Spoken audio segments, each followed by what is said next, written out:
Good morning. Good morning. Ah, okay, I'm running a little bit behind, but also, I got everything up. We'll just have to. There's a couple things. First of all, I am having a cyclone. These are facts. Cyclone, yep. Let me That you don't present this get. to you. That's unusual. That's DARPA. It is definitely some weather weather I didn't know about manipulation. it going the counterclockwise. Was Me, really strange. let's Close that. see what's happening. I don't know if this is gonna play. I don't. But that's the storm, and I'm about to die. And it's still raining today. I did kind of think it was going to be over. Let me check my actual weather. So yeah, it's sucking warm air from the south and it's taking it up to the north where the cold air is, and when those two mix is when shit goes bad.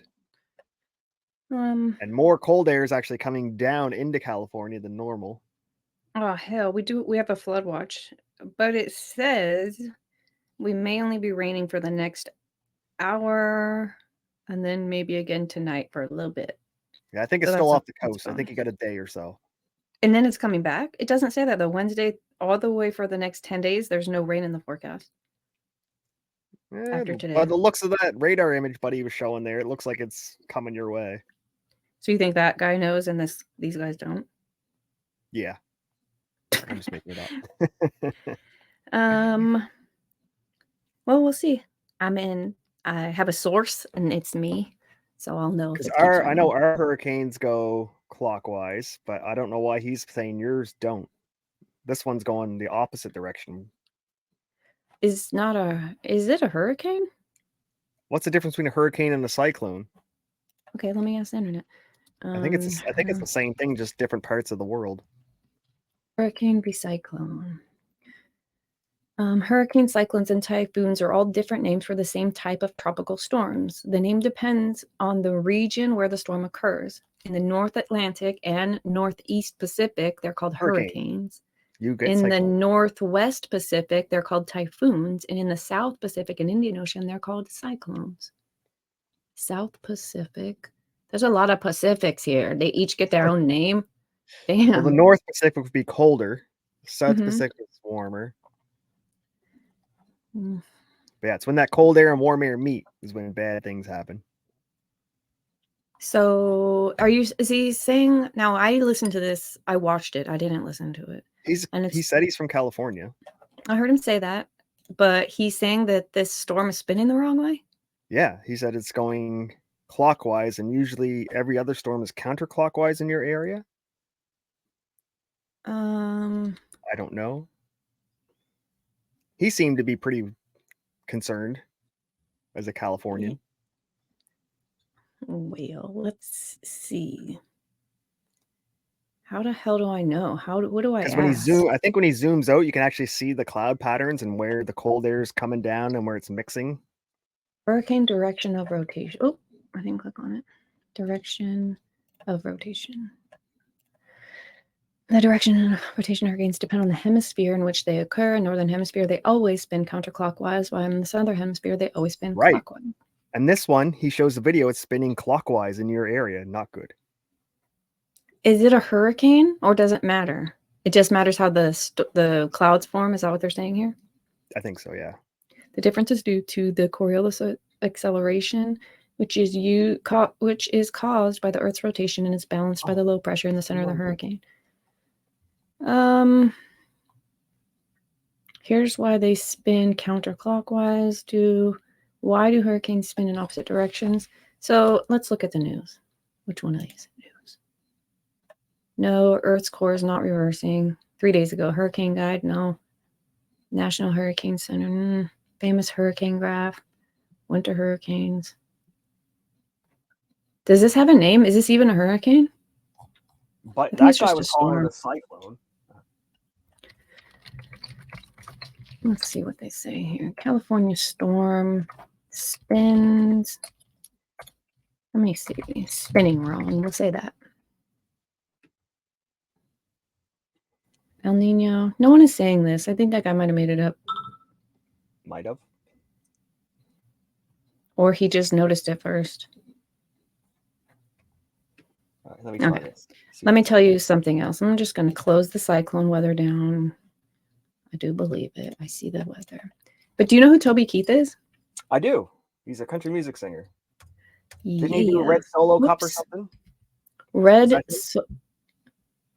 He could have. Oh, I found it. But he did pass away last night. Oh, vaccinated. How about cancer?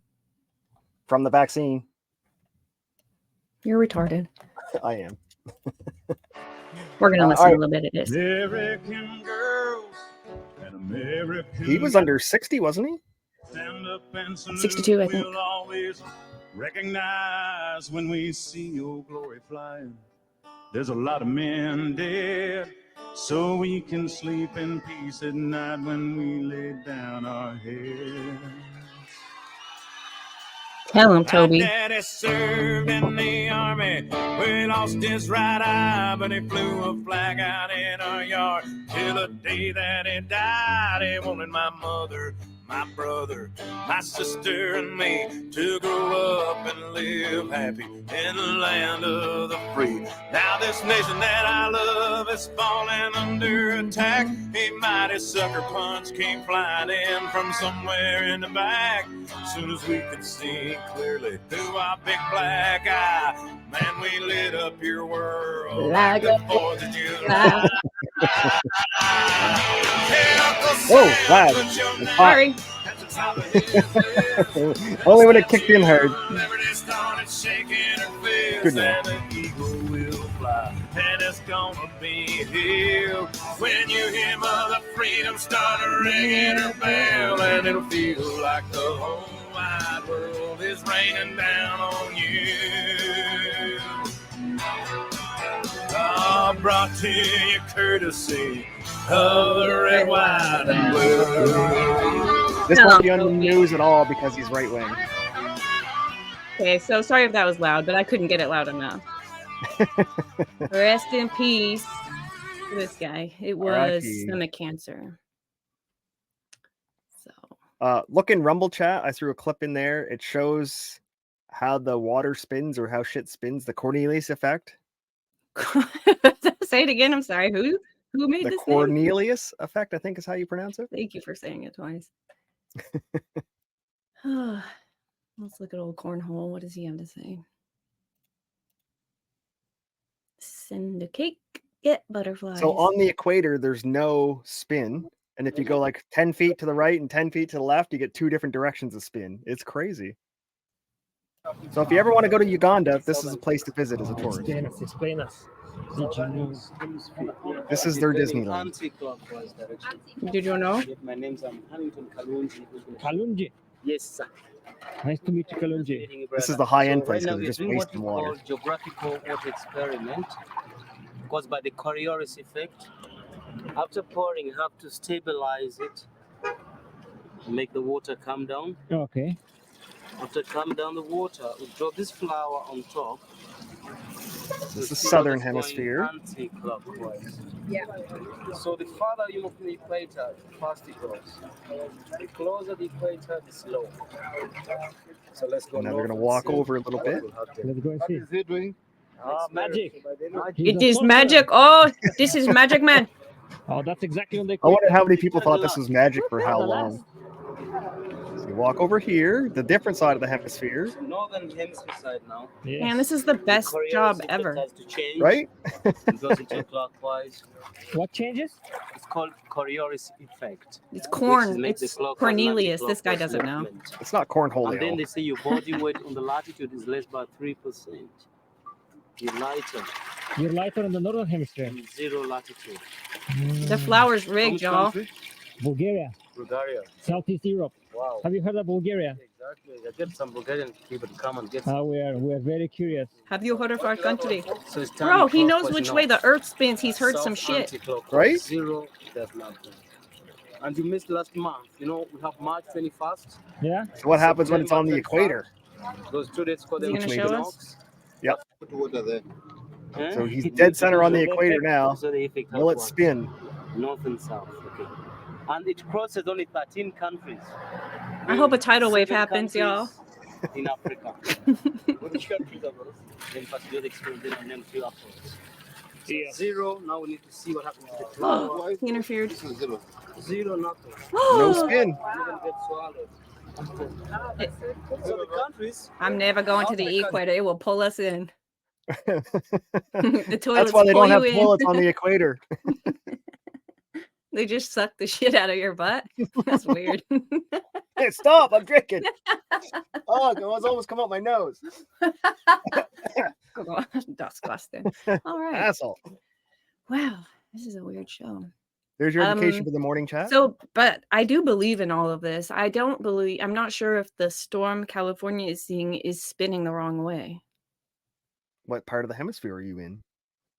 Northern? And which direction is it starting to spin? Dude, I don't know. You just watched. It wouldn't load. You didn't take notes. I see. I didn't draw It's an any open book pictures. exam. Well, I did fail.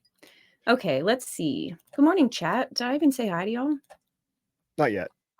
Shit wasn't even level. Good morning, lip-tarded faggot. Ms. Inappropriately said. Hope everyone is having a great Tuesday. Water's always level. Thank you. Bum, bum, Morning. bum. A meat. Oh. I've seen this video before. I'm not surprised. Beautifully and Vicky. Good morning. First is here. Oh, hey, Sparky.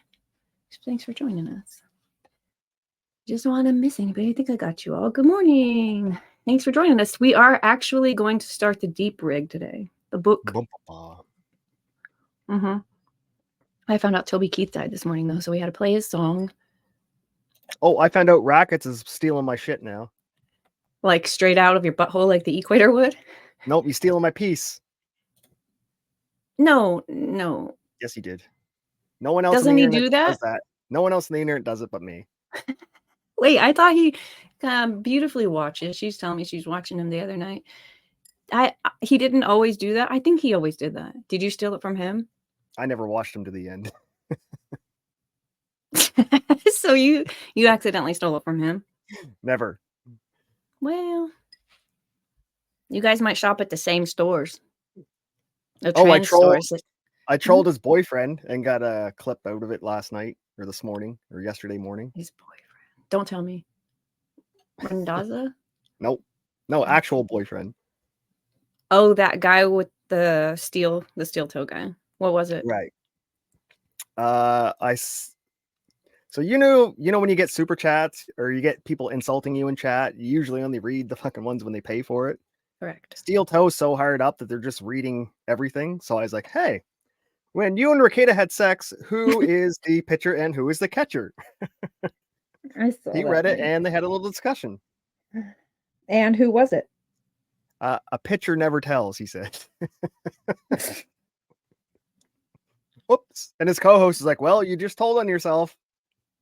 Oh, she wasn't there. I don't know if she got divorced or not after that whole hot tub stream, but I haven't seen her.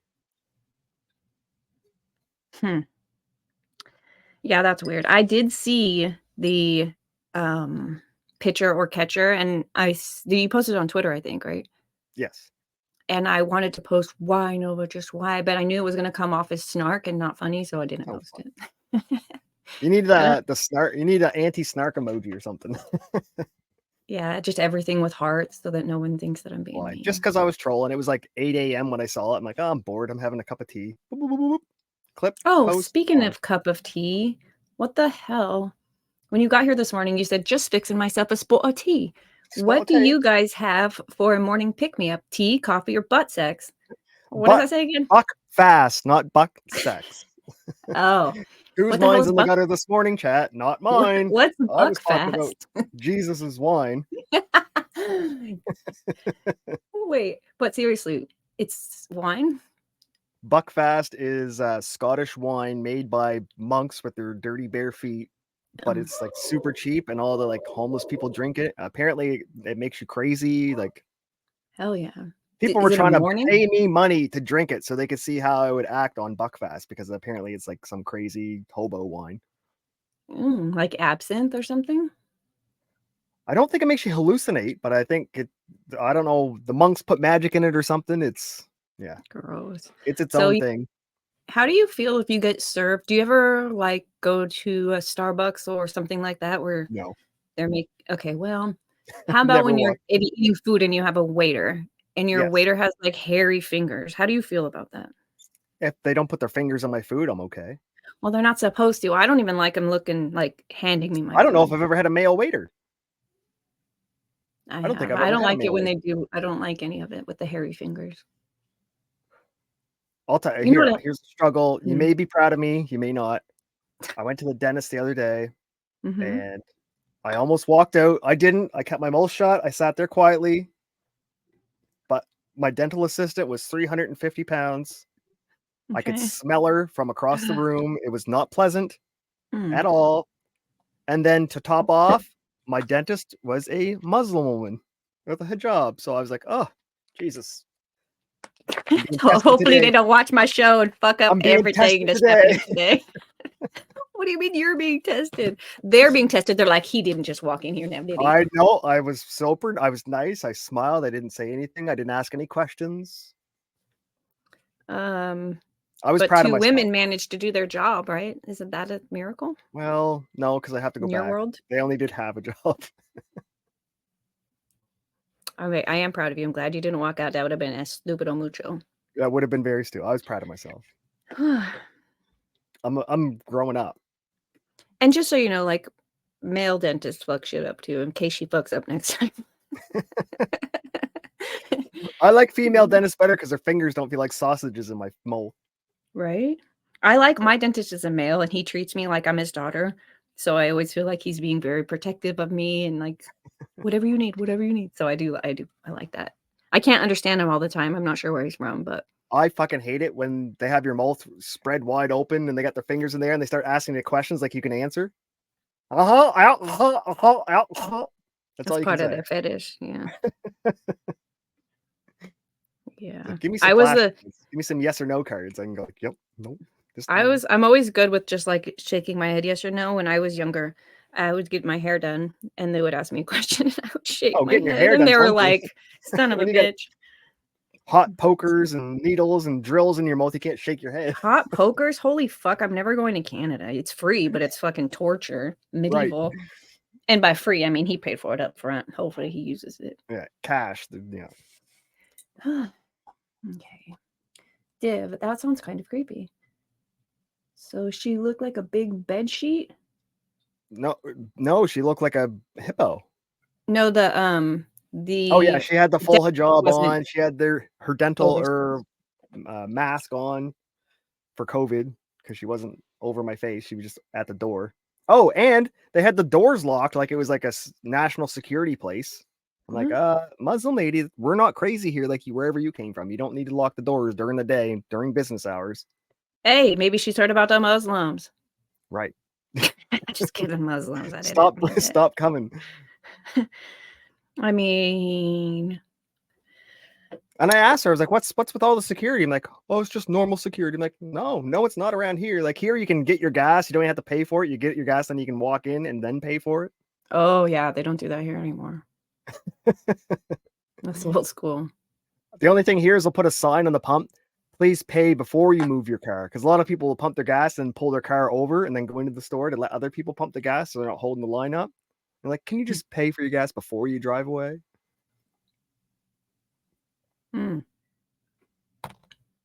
I still wouldn't go to Canada. No, I would recommend not. Never. Okay, well, are you ready to get into this book, The Deep Rig by Patrick Byrne? Oh, wait, what time is it? Oh, we are seconds away from the twins. So as soon as we... 1 minute. All right, who's Patrick? Let's do that for 1 minute. Who is he? Ooh, good question. I think he owns something. I'm going to Google it because I don't want to fuck it up. I'm pretty sure he is a businessman. I don't want to get his business wrong, Patrick. He has an LLC, Deep Capture LLC. And it is... He launched Overstock.com. That's Patrick Byrne. Oh, is it still in business? I've seen the commercials. Yeah, I don't know if led Overstock is chief. Is that just an 2 American decades? version So of he stopped. Alibaba? 2019. He stopped doing that. So he did it for 20 years. Cheers, I think, probably. Wait, not yet. Don't quote me. I want to miss it. 5 seconds. That was like when Ebates changed their name to Rakuten because they thought they weren't getting business because the name was Ebates. Like, let's change it to Rakuten. That'll double our business. Like, eBay. what the fuck That's is Rakuten? hilarious. Same kind. All they did was change your name because like we're not getting any traction. We're not getting any. No one want. Well, your name's Ebates. And what's it called now? Rakuten. No, I don't like that at all. Cheers. It's just as stupid. That was their whole commercial. Rakuten. Well, what's that? And they didn't tell anybody what it was. They were just like, "What's Rakuten?" Hoping people would go Google it. No one did. I do think it's hilarious that they're like, oh, e-baits is kind of like when you're baiting your Right. on Doesn't the sound like you want to spend your money there. but it's not iBait, so it kind of seems like I don't know. I don't like their new name. No, I don't either. back They put their sponsors on like basketball jerseys and stuff. It just said Rakuten, and no one knew what it was. Do you not want accidental traffic to your site anyways? Get back to e-baits. Just name it something like easy. Do better on your commercials. How about that? Okay, so yeah, that's who Patrick Byrne is. Do you want to see his face? Yes, I like to see who him. He looks like a normal fella. He looks like Jim Medicare almost. Could be Jim. Yeah, I mean, I don't know. I don't know. No one knows what Medicare really looks like anyway. All the pictures of Medicare are all fake. Oh God, who could be any of these guys? Oh, these are all Jims. Maybe I made that part up. That's Andrew and Mark. Okay, whatever. Oh, Geico? Anadarko. Say it again. No, these are not Geico? him. I don't know where these other pictures came from. No. Yeah, This is early him. life, 1962. Oh, I'm not even showing you the pictures I was looking at. Sorry, I thought you were looking at. I was reading his bio. That's true. That stuff might be true, but it is wiki, so be careful. Oh, an American. Oh, here we go. American businessman and conspiracy theorist. They he is a conspiracy labeled him. So no, he is. I've read some of this. Is he like my crazy conspiracy or is he normal? No, I can tell by his hat. He's already nuts. He has a big head. I was gonna say this, like his head's a weird shape, and then he stuck this hat on. He actually looks better with a hat, but yeah, it's definitely a big old. That red hat. Have you seen the? I don't know if it's a new trend or if it's just in the hip hop community of these new. They wear these big, like super oversized hats like this, but it's a baseball cap, and they wear those big red fucking Mario boot. You haven't seen that yet? No. Look up oversized hats and oversized boots. Apparently, it's like this new hip hop cool thing to do. It looks just like that guy, except the hat's bigger and red. Oversized hat trend. Do I need to put hip hop in this search? Maybe. It looks so ridiculous. It can only be for black people because only black people can pull off ridiculous outfits and make them look okay. Fuck out of here. This bitch is white and she looks dope in this giant hat. No. It's a baseball hat. Man, I'm going to go to the horse races in this son of a bitch. Kentucky Derby. Hell yeah. You're not going to know if your horse won because I'll be. Do you know who Hunter S. Thompson is? All the rage. Here's why. Yeah. He went to the Kentucky Derby and instead of watching the horse races, he turned around and faced the crowd and was just like talking about all the women and their dresses and their hats and their mint juleps. And that's what he wrote for an article. Rolling Stone hired him to do a report on who wins the Kentucky Derby, and he didn't watch the race. Okay, so this is the hat. Oh my God, you can't see it. Yes, these things. And that's so fucking wonderful. I love that. I mean, I like the personality that's able to wear this. Right. Yeah, the boots too. I love that. It's like a live cartoon figure. Like when they shrunk you and put you in the cartoons. That's kind of adorable. You need one now. Stupid, but adorable. You need one now. Noggin Boss. Is that who this is? Noggin Boss. Shark Tank. Oh, it was on Shark Tank, for fuck's sakes. You can build your own. This is fucking cool. I need a MAGA hat that's giant. Oh my God. I'd wear it every day. Rocket. I need to get a MAGA hat that's giant. It's just dumb enough. I love this. It's just dumb enough. I don't see the shoes. You picture kids running around with 3 of them. You never lose them in a crowd. I don't know what they cost. What's the price? They got to be This would be adorable on your kids. They're just running around, ding, ding, ding, ding, with their heads. You'd never lose them in the crowd. They're $120. They're not cheap. Jesus. Get a second-hand one. But it's free shipping, so there's that. Not to Canada. Well, that's y'all's problem. And they have the boots to go with it. So you really look like no, what was his name? Astro Boy. They're Astro They Boy don't boots. have any boots here. This is just the It might noggin. be a different Okay, company that makes the boots. let's get out of here. How did I get here? How'd you get me there? Sorry. Okay. Back to the book, y'all. Right. I have a couple noggin hats. Those are awesome. Oh, you lie a lot, so I don't know if you're telling me the truth or not. If you have more than one, I'm questioning it. One, I can see. Two? No, Send because me- you could send have me a the one you MAGA don't hat like. and a Lakers hat and a Dodgers hat and a Niners hat. There's four Send me right the there. one that you don't like. No, buy your own hat, everybody. Send me money and then Nova will buy his own hat. I could park my snowblower underneath that hat. Do it. Okay. Are you ready? Oh, Yes. you ready? Patrick Byrne said the deep rig, how election fraud cost Donald J. Trump the White House by a man who did not vote for him. Or what to send friends who ask, why do you doubt the integrity of election in 2020? As an alternate title. I wonder why people who aren't into politics and don't like politics can't look at how like the game was played and be like, that was rigged or that was wrong.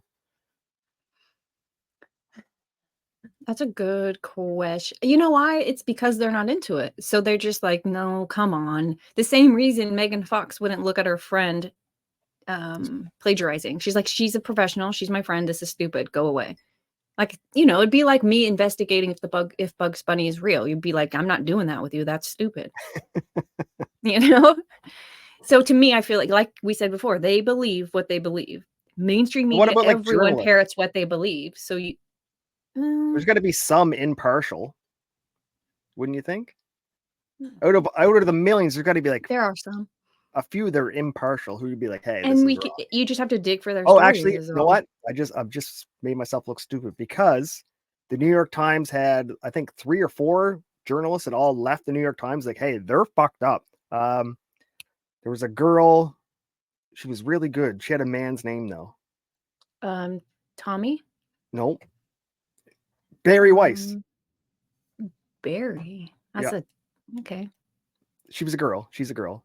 I hear you. And she was a far leftist, and she kept like going to the New York Times going, you know, this is a little crazy. And they're like, no, we're not even allowed to talk about the Hunter Biden stuff. Like, so she actually took her integrity and left the New York Times and then wrote about the reason why I left the New York Times. So Did you say she took her integrity and left? yeah. Yeah, I like that. Yeah. So now she has her own Substack. She does her own thing without the New York Times, and she's thriving. I mean, she's not getting the coverage, but she's making a But living. she's not selling paying her herself bills. out, and she'll be able to live with herself and talk to her She can kids about what sleep, she right, did. right. She can sleep, exactly. And whenever she talks about a story now, I'm gonna, trust her a lot more that she actually walked away. Yeah. Well, you know, I actually like Karlin Borshensky. I don't even know. Boroschenko. I don't know how to say her name anymore. That's where we A lot of well, we yeah. still haven't watched her yet. But we'll schedule that that's in. what made me think about it. Is that girl who you're talking about, and then Yes, there, Karlin's beautiful like, said it. Barry was part of the Twitter files. Thank you, beautiful. oh, she was one of the ones that released part of them. That's cool. So Yeah, I think I know who her she is. And Matt Taibbi Mhm. left. I think he left the New York Times too for integrity reasons or ethical reasons. And so yeah, they did the Twitter files. Either Although way, Ian Miles Chong was in on the Twitter files too, which he's the most degenerate, fucking horrible pedophile type dude ever. what, a pedophile type dude? Allegedly, Yes. that was from Nova. Nova's the one on the bottom. That was for me. That was for me. Wait, he did that shit? Mm-hmm. Josh knows all about him. There's videos about Ian Miles Chong and all that shit. And he's the one that was a left hard, but then the mob turned on him. And Everyone then he was like, turned hey. on him, and then he just started. No, literally, like he was in a he got what do you call it? Battered during. He was from this. He was from the Andy Worski, Nick Rekieta sector back in. Yeah, right. And now he's up in there with Elon. I'm thinking of Andy. No, say the name again. Andy Worski. No, Remember? Ian Miles Chong. I was confusing him with Andy No, so never mind. Andy No is awesome. He's a great ethical journalist. Gay. He was a lefty, red pilled, so now he's. I don't know the other guy. He could easily be a pedophile. 50-50 anyways. Ian Miles Chong's the guy who swatted somebody over $500 and got his dog killed with a flashbang, and then laughed about it. Are you serious? Yeah, it's on fucking YouTube. The clip of him. It's for sure. He said I swatted this guy, so there's no question there. Talked about, yes, they're like, you killed my prize dog. He's like, haha, oh well. Oh my His own God. voice, and if you type in eels, No, I already hate that pedophile. Mr. Medicare did a whole show on him. Pay for the pupper, Ian. It was a golden retriever. It was like a show dog. The cops threw the flashbang in the window, and it blew up next to the dog's head. Oh man. And he's like, why would you do that to a house you're swatting? Like, what the fuck? Didn't you see the recent one where the cops just like walked up to the house like, hey, come out, and no one answered the door, so they literally just threw a flashbang in the house next to the 1-year-old. Yeah, I did see that one. That's not a swatting. When they get a swatting, you're like, there's a crime happening in this home. Go fix it. So you're like gonna announce yourself in that way? Come on. What? That's how police like to knock. Flashbang. It seems a little weird. They break the window, so you come close to the window, and then they throw the flashbang as you see why the window broke. There's not enough weeds for this world. What were you saying about the deep rig book? We about to read it. All right. Hold on, I'm almost ready. See? I was just getting this warmed up. Okay. Sorry it took so long. We're going to read the deep rig, and it's going to be good. And we're going to go as far as we can go. How did Mary fall out with Elon? Beautiful just said she fell out with Elon Musk. I wonder how. By being friends with Ian Miles Chong, maybe? That might have been why. She fell out with Musk. Maybe because... Because I really like her. I think I don't agree with everything she says, but I like that she's intelligent. She thinks before she speaks. If she says something I disagree with, she'll tell you why, like why she thinks what she thinks and stuff. So she explains it all. This book says it's dedicated to the cyber ninjas and otherwise warriors who comprise the quote bad news bears, end quote, and to the citizens who remember that just government derives its powers from the consent of the governed, our consent being determined in elections that are free, fair, and transparent. This book was dedicated to Chat and us. Chat, this book's for you. That's why I picked it. We're cyber ninjas. You guys are otherwise warriors. Otherwise. The otherwise warriors at your service. Everything Nova is saying is true. I have heard about that idiot before. There you go. A meet with the fact check. Libtard, I have a weird looking face. You'll lose friends and meet. No, people do agree with you at least twice a day. It's that broken clock effect. That's true. I say enough shit that I have to be right once in a while. Exactly. If you don't play the lottery, you can't win. That is true. We should be playing the lottery again. I saw it hasn't been up to the billions as far as I can tell. I saw 300 million. I was like, not enough. We can play the Canadian lottery because we don't get taxed on it here. Okay. I don't want Canadian money though. Could you switch it into good stuff? I can convert it to American dollars and it'll be like $85, $90 total. I think our dollar's down to like 70 cents to the American dollar now. So if you want a vacation in Canada for a couple days, it'd be smart. There you go. I muted him. That was ridiculous propaganda, and I didn't mean for him to do that to you. No one's going to Canada. Stay in America. No, your money, you get 30% extra on your money. It's still shit. Don't go to Canada. That's why Americans, all the Americans along the border would drive into Canada and buy their gas and drive home because they get 30% free gas. It's whatever 17 times more to come to California, but it's also not Canada. So just come here. But you don't have any business. All your businesses are leaving. So no, they're not. That's a lie. That's a propaganda. Denny's lie. Just left. Someone else. Where'd they go? Wait, all of them? No, Denny's left San Francisco. It was the first one they ever closed ever. Okay. Because of crime. Denny's closing our restaurant is not the same thing as your businesses are leaving. And anyway, NorCal is not Cal. It's just sort of them, and I think that's what you guys need to do. You need to have an election and divide California in half. In thirds. Really. Oh, what's the third half? Well, Central California is not as like Central California is just normal shit. It's a little boring, but it's no bullshit, no shit on the sidewalks, no poor people, not a whole zone for the gays. Oh yeah, just everyone doing their own shit and leaving everybody alone. A lot of, in the middle, there's a lot of it's just pretty in the middle, okay? If I was going to leave Canada, I think I'd go to Texas though. Yeah, queers and steers. I get it. I like steak. Steers. Okay. Texas isn't a bad idea. Their roads are shit though. I lived in Texas for a while. I get a horse. Me too. I would You totally can't get a get drunk horse. driving 1 on a horse. horsepower. You probably can. Yeah, I think you can. I know you can get drunk driving on a lawnmower and a motorized scooter. I've seen My sister said, "What about Middle Cali?" Middle Cali. I did have an argument about Middle Cali before with one of my sisters. So is Northern like Republican-ish? No, the whole shit is basically Democrat-ish. So there's no red communities or No, there are red counties. counties. That's what I meant. But for the most part, I would say it's a blue. It's a Oh, blue. speaking of your sister, I just saw a twister pop up in Georgia yesterday. Like Which way was it spinning? I didn't see the direction. See, fuck off. I didn't see the direction of the hurricane. But if it's in that hemisphere, it should spin only one direction. I don't know what one it is. Unless it's made by the government, and then it'll accidentally spin the wrong I direction. think it's DARPA. I think that one down by you is a DARPA. If it's going against the Cornelius effect, you're in trouble. Cornelius. They're trying to make massive rain to clean all the shit out of San Francisco before the Chinese president visits. I'm never going to read this book. Sorry. Our Rainbow Skittles money taste the faggotry. I've seen Beautifully's money too. She's in the UK or the UK. I don't even know when to add the U and stuff or the. UK money is even more funny because the higher the note, the bigger the piece of paper. What? So they're not. They're not all uniform size. So like a 10-pound note is like rectangular, but a 50-pound note is like wider rectangular. So blind people can figure it out. It's hilarious. I was like, for that? That's a good idea. Piece of loose leaf. Piece of loose leaf. All right. Let's shall we begin? Yes. Do you hear my dog? No.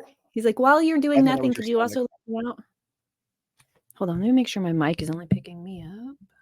No, it's good. You're good. It is.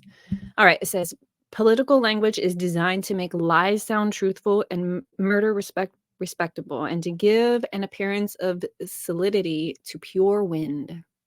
George Orwell, 1946. Politics and the English language. Political language is designed to make lies sound truthful and murder respectable, and to give the appearance of solidity to pure wind. Is just bullshit. Whoa. The autism is off the charts. He's talking about you. Weaponized autism. He's assigned for the record. Some of you guys might not understand this. He got sent to me. There's an ADA retard in the house. Okay, says this is another quote from Time. The participants want the secret history of the 2020 election told, even though it sounds like a paranoid fever dream. Okay, let me start over. This is from Time. This is the article that was like how they fortified the election. This is what they said about winning the election. The participants want the secret history of the 2020 election told, even though it sounds like a paranoid fever dream. A well-funded cabal of powerful people ranging across industries and ideologies, working behind the scenes to influence perceptions, change rules and laws, steer media coverage, and control the flow of information. They were not rigging the election, they were fortifying it. And they believe the public needs to understand the system's fragility in order to ensure that democracy in America endures. Openly bragging about what they did. Right. You're a little hot. Oh, sorry. Just a touch. I'm going to put my mic back here so I didn't mean to do that to you. Great minds discuss ideas. Average minds discuss events. Small minds discuss people. True. I talk about people all the time. A woman said it. Eleanor Roosevelt said that. Hey, well done there, lady. Lady? Fortifying. Yeah, this is when they fortified it. Working together behind the scenes to influence perceptions, change rules and laws, steer media coverage, and control the flow of information. Remember, the lefties think they're doing the good. Their emotions are for, they think, even if it's cheating and stealing an election, we're doing it for good reasons. Yeah. evil in the name of good is the way the fucking Antichrist Road works. to hell is paved with the good intentions of others. Introduction. I had a ringside seat. Am I still coming in real hot? Oh, you're good now. Okay. I had a ringside seat to events from November 3rd, 2020, the day of the election, to January 20th, 2021, and feel a duty to tell the world what happened. I will not be regurgitating the headline events everyone will have read, but will aim to explain what was going on behind the scenes and give my best account of why things played out as they did. My only interest is honestly conveying the truth of historical purpose. Between January 9th and January 21st, 2021, I had COVID. When I recovered, out of an interest of not letting the public suffer from my COVID fog procrastination, I drafted and published pieces of this story in installments, reserving the right to re-edit as I went. They appeared from January 23rd to February 9th, 2021 on deepcapture.com, my anti-corruption website. Thus, you may think of the exercise as having been an odd one, wherein I drafted this book, but did so publicly that the public need not wait to begin having its curiosity addressed. Wherein I drafted the book, but did so public. Oh, okay. He's saying this book we're reading was originally drafted on his website, and so you'll have seen some of it in a little bit possibly different form previous to this. Yes. I took those installments as a starting point, but have substantially reorganized, rewritten, and augmented that material here. It would be natural for the reader to question my motives, to wonder if I have an axe to grind or wish to accomplish something in writing this other than what I claim, that I feel a duty to my country to give an honest account of what I saw over those 9 weeks, and to do so with dispatch. So I close with 4 statements to clarify my philosophical orientation. 1, I've always voted libertarian for president and have never, what's it going to say? What has he never done? Suktadik. Yeah, not even close. Voted for a Republican or Democrat for president. Thus, voting for Donald Trump was never a consideration for me one way or another. I agree with about 75% of Trump's policy positions. Our nation is supposed to embody consent of the governed, yet I do not remember the governed ever signing up for forever wars or agreeing to outsource our middle class to China or agreeing without evidence or discussion to disband our borders and do away with the Westphalian nation state system. I'm unfamiliar with that word. Yeah, I'm not sure. I think it's just like westernized culture. System that has served the world for 3.5 centuries. I remember our elites doing that, but not the governed. So I agree with Donald Trump's policy direction, but still fault him for one big thing. He should have made ethnic relations more central to his presidency. And I am not sure he did not, on occasion, tickle sentiments that shouldn't be tickled. For example, discussing how Mexico is sending us their rapists was bringing up an issue worthy of discussion, but it have been brought up in a more respectful way. But it could have been brought up. Well, it's a lot. It's a lot. He did this twice, so the second time he's over it. Another point. While I try to maintain a position of being left friendly, and even once was left curious, I confess that at this point I find the majority of the activist Democrats to be intellectually dishonest and lacking in the most fundamental understanding of what made our republic work and how to fix it. Moreover, I am disgusted by the goonism they embrace as a political creed far before it began making appearance on the right. Something just popped up on my PC. It's gone now. That was weird. Having been inside this election fraud issue for months, having gotten to know some big brains in it, professors and technologists and computer scientists, the estimate I trust the most comes from one of them, an esteemed government scientist, think rocket scientist, but I may be being metaphorical to some degree. For a couple decades, this scientist and colleagues for a well-known government laboratory have been making a hobby of the study of election fraud. The final estimate of this scientist is that Donald Trump probably got around 78 million votes and Joe Biden got 68 million votes. Through chicanery, Trump ended up with 74 million votes, Biden with 80 million votes. The professor's number convey my rough sense of the magnitude of this election steal. Have you heard these numbers before? Pretty close. Like how Biden, I don't understand how people think Biden got more votes than Obama. Because Obama wasn't running against Trump. You think? I don't know, but I mean, I would argue that. It says this steal, the deep rig, should have been child's play to reveal and reverse. On December 18th, President Trump and I spent 4.5 hours together, and I let him know that I believed his team was pursuing a 40-foot shot from the sand trap that they needed to sink. Oh, they're talking in golf. Oh God. But if he would just listen to Flynn, Sydney, and me, there was an easy 3-foot putt he was not seeing. I've never golfed a hole in my life, but I hope Sidney Powell? the Is that the metaphor- name? Is that the crazy name he's saying you should have listened to? Sydney Powell and General Flynn.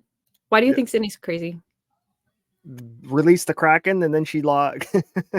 No, well, okay. I'm going to just defend her for a moment. Okay. She did sound crazy. Do you remember when we talked about CISA and the FBI and the government trying to censor social? True Social? All social. Twitter all in particular, but yeah. So just trying to censor speech. When it was this whole like mess of stop them saying this. Did you know they said that? Da, da, da, da. The only time the director chimed in, like personally, was like, this one needs to stop, when they were talking about something called Hammer and Scorecard.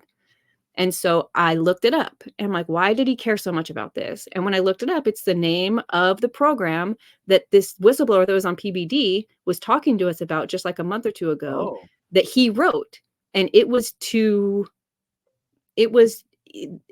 for good. And then they used it against the citizens, right? I don't exactly remember. When I looked at that list, it was Hammer was the name of the HAMR is the name of his program. Under the same category was a program called Kraken.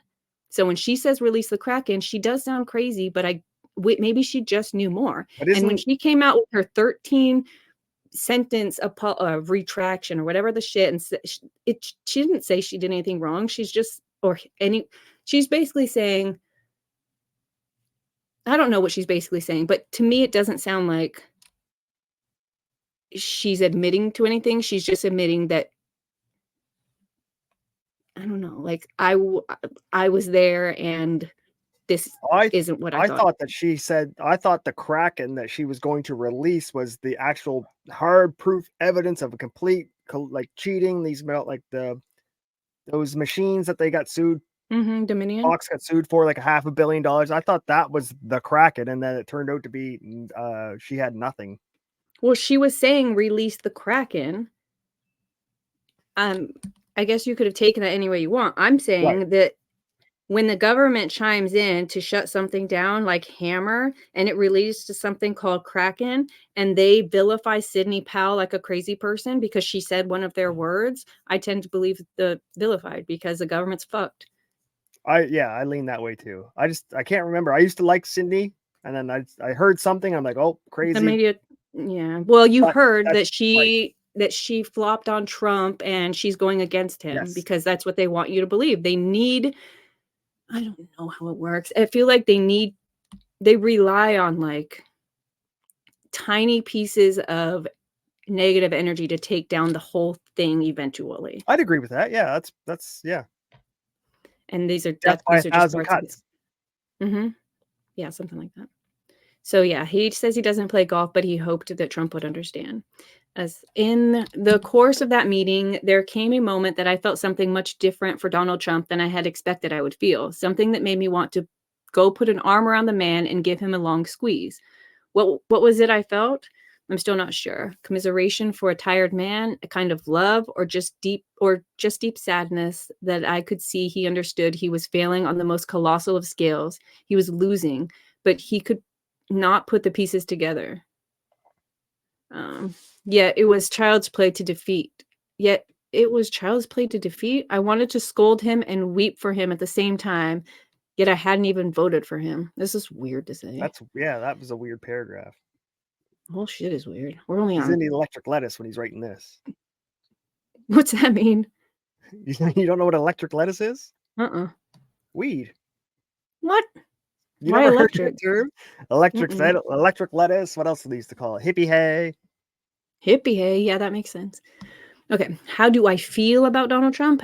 Any good explanation needs to start with my family's history as Horatio Alger? Is that Horatio the As a hornblower? Horatio dream. My folks were of working class Irish roots from New Jersey.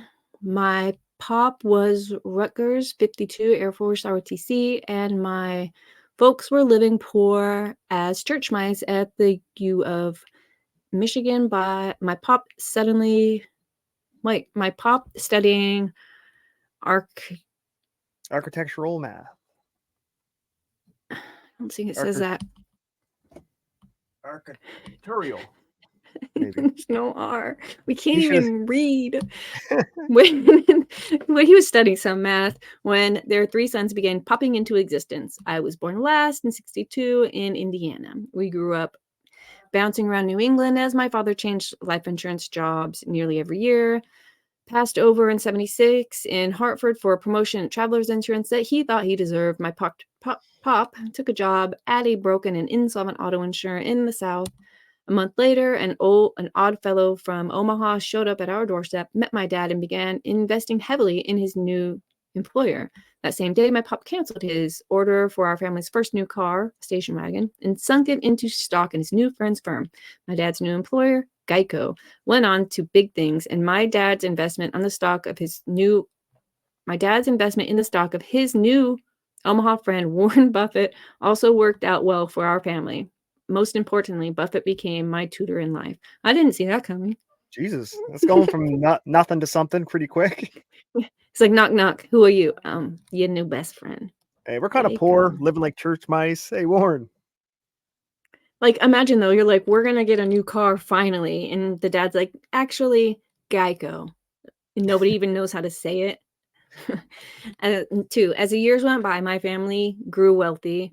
By the time I was 16 or 17, my parents were millionaires. And by the time I finished college, they were millionaires many times over. And Buffett grew into a billionaire and then into the mythical figure he has since become. Unlike lots of other rich guys, both Buffett and my pop were always intensely patriotic men. And all along, they were the way a continual topic of conversation among Buffett, my parents, and myself, the most continual conversation was the role of the affluent in society, their proper behavior, their duties to other citizens and to the country. In the 1980s, Donald Trump burst onto the scene with a braggadocio, gaudy display of wealth and loudness in manner of taste that was the embodiment of everything I was raised to think was wrong about the rich in America. Yeah, I would agree with that. That's kind of how I felt about Trump. I didn't know anything of that about him. I was just like, he's a lot. After JFK, my parents never voted anything but Republican, but my mother did vote for Trump in 2016, voted Libertarian in 2020, and by January 6, 2021, though Trump was a madman who should be dragged from the White House. I think this is supposed to say thought. Yes. Annoying. My father died in 2013, but I didn't know if he would have voted for Trump in 2016 or in 2020 either. So if you wish honest account of the intellectual milieu from which I have, that is it. God, what? What the fuck? I think AI wrote this book. You think he put his original drafts through it and it came out like this? Yeah. Maybe. Can you zoom in one more click? Mm-hmm. Boom. Perfect. As for myself, frankly, that version of Trump that emerged in the 80s turned me off so much that I never tuned into him again. For example, I never saw his TV show. Only when he ran for president did I tune in again on Donald J. Trump. Same for me. Didn't see a show. I might have seen peripherally a couple of times. I watched The Apprentice. I really liked it. Oh, imagine my fake shock. Since then, and especially in recent months, my feelings about him became decidedly more complex and will be revealed in this book. You wanted to hug him like literally 2 chapters ago. We know how you feel. So this is my orientation. Enjoy the tale. I didn't enjoy writing it, but I owed it to you. Oh, it's about the message. Oh, here we go. Listen, I like this guy, but he sucks at writing. I agree. Why I got involved, but also he's not a writer, right? He's written this down for Yeah. the sake of Like me having it. writing a book. I can appreciate that, yeah, or me. Why I got involved before November 3rd and what I learned because I did. Let me read this. Is Divinity having a bad hair day? No, I don't even know what that is. Just 'cause She your had camera's Taco not Bell on. stains on her shirt. What? I looked ridiculous. Censorship is evil, and all evil will be destroyed by the light of truth. Amen. Ask Galatians 6:9. Ah, damn, them ask Galatians they really hit hard on Tuesdays. All right. Chapter 1. We're 14 pages in. We just got to chapter 1. We've been here for an hour. Perfect. That was the introduction. We had to lay the groundwork. That's the hard part. Yeah, that won't happen next Tuesday. Next Tuesday, we'll just start where we left off, allegedly. In late July 2020, a friend from Montana, a stolid, part Native American fellow, several years my junior, visited me at home in Utah to check on my health. Over the first months of the pandemic, one of my legs had gone paralyzed, and in early July, I had surgery on my spinal cord. My friend wanted to see if I could walk again, and when he saw I could, to tell me of a group of people, some ex-federal, some not, some cyber experts, and some of other expertise, who were organizing on the subject of election fraud. He was adamant I get involved to help them. My friend was a squared away individual, and I took his advice and request seriously. This is late July 2020. This is very late in the game. The next day, August 1, my friend died in a plane crash. Holy shit. Clinton. He said Clinton. Because that's true, bitch. We know about you. Body count. He's trying to talk about the election, trying to gather a group of people together to do it. It's like, well, we got to start knocking these guys next off. Fucking day? Right?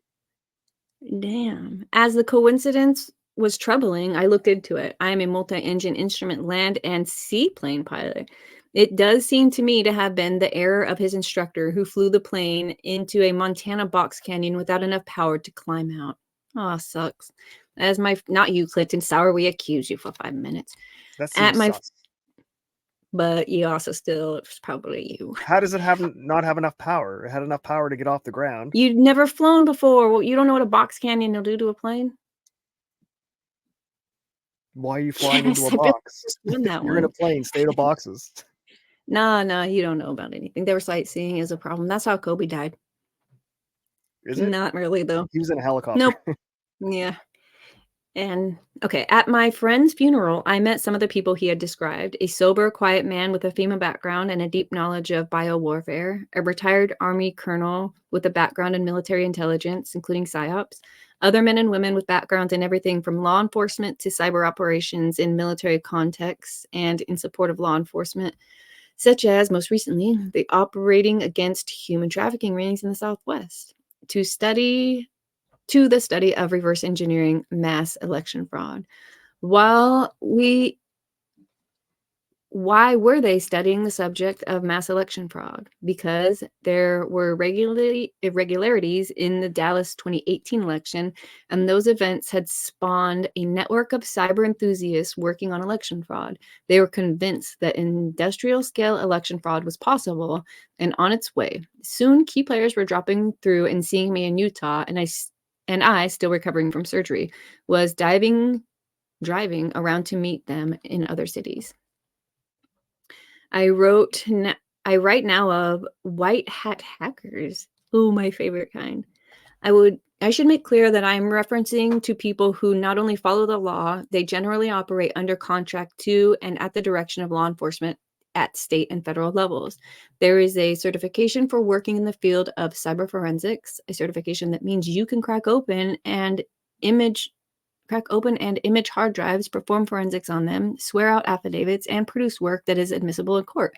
Sometimes law enforcement uses white hat hackers in offensive cyber missions, for example, smashing a child trafficking porn ring, The white hat hackers of whom I write are people with such skill sets and who operate under contract to law enforcement, doing things law enforcement needs done, but which they may be beyond the in-house capabilities of law enforcement.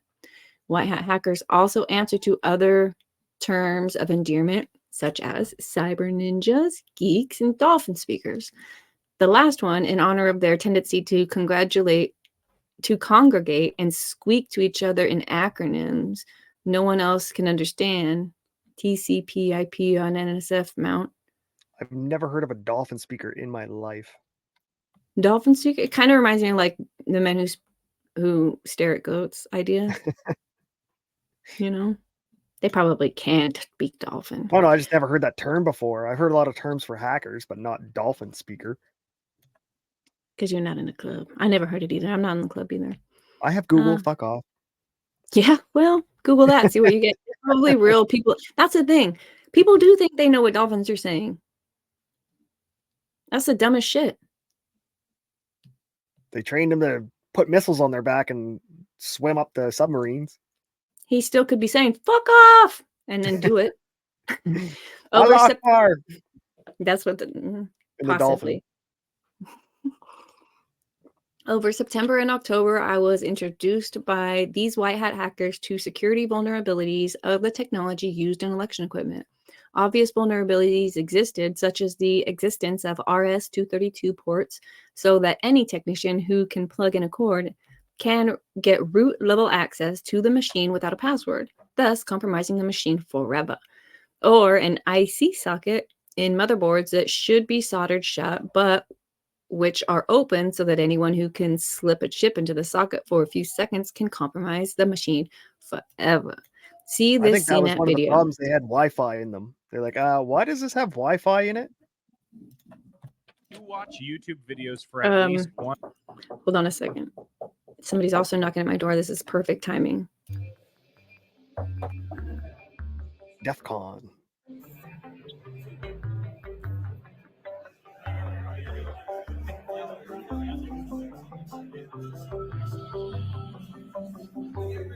The cheaters were the hackers.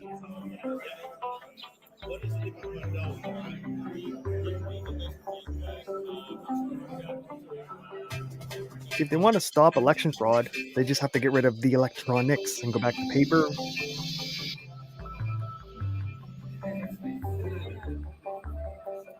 Additional entry points into this system. Yeah. This probably provides me access either directly to the hardware or at least to the USB port. Itself. What that means, what was he calling an so we can put a R32 keyboard or mouse on there and start monkeying around with the operating system on the device.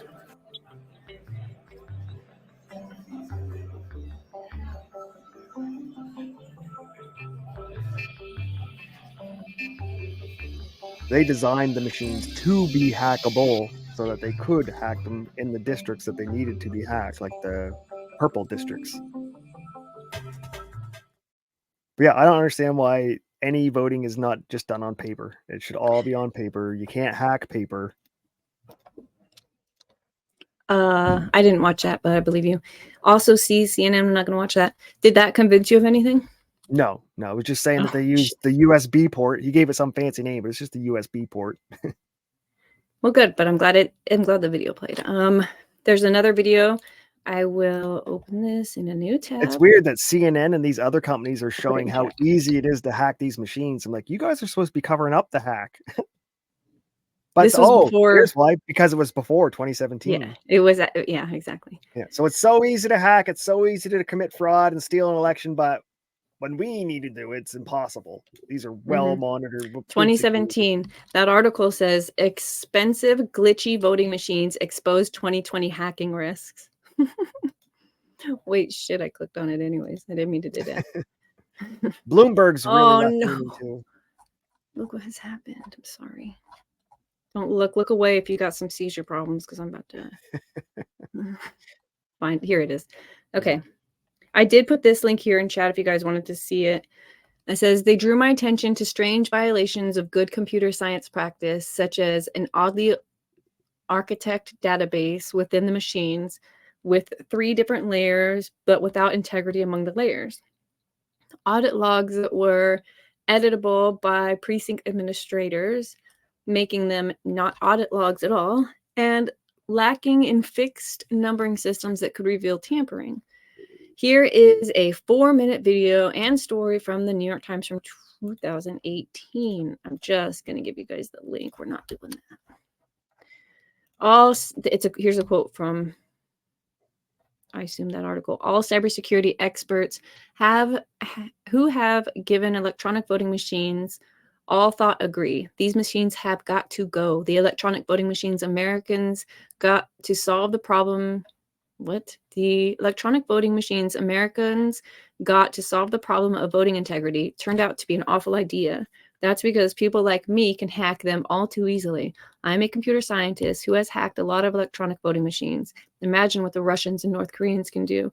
Or our highly computerized electronic election infrastructure is vulnerable to sabotage and evil to cyber attacks. And even, so when was this again? Oh, 2018, New York Times. They wouldn't, surprised this is even still there. Well, I think it's hilarious. They're like, the Russians there. can and the North Koreans could rig the election so Trump would win, but Trump would be the hardest person on them.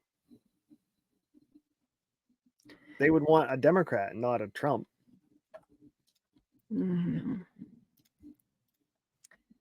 So wrote the same New York Times, where now, 2 years later, the possibility of an election being hacked is now verboten to mention.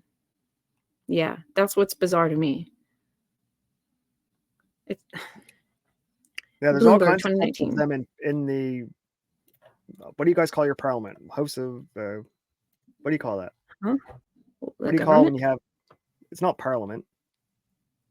No, Congress. I don't know what. In Congress. Oh. They had all kinds of Democrats in Congress saying these machines are evil, they got to go, they can't be attached to the internet, these are bad. And then as soon as Biden got in there, like, oh, we need these. These are just going to be little. If you want all of these links, I could give them to you guys. I mean, that's a lot. All they're saying is the same thing, is that the Democrats are like, elections are easily hackable, easily, yeah, everything that the Republicans were saying that we got censored for.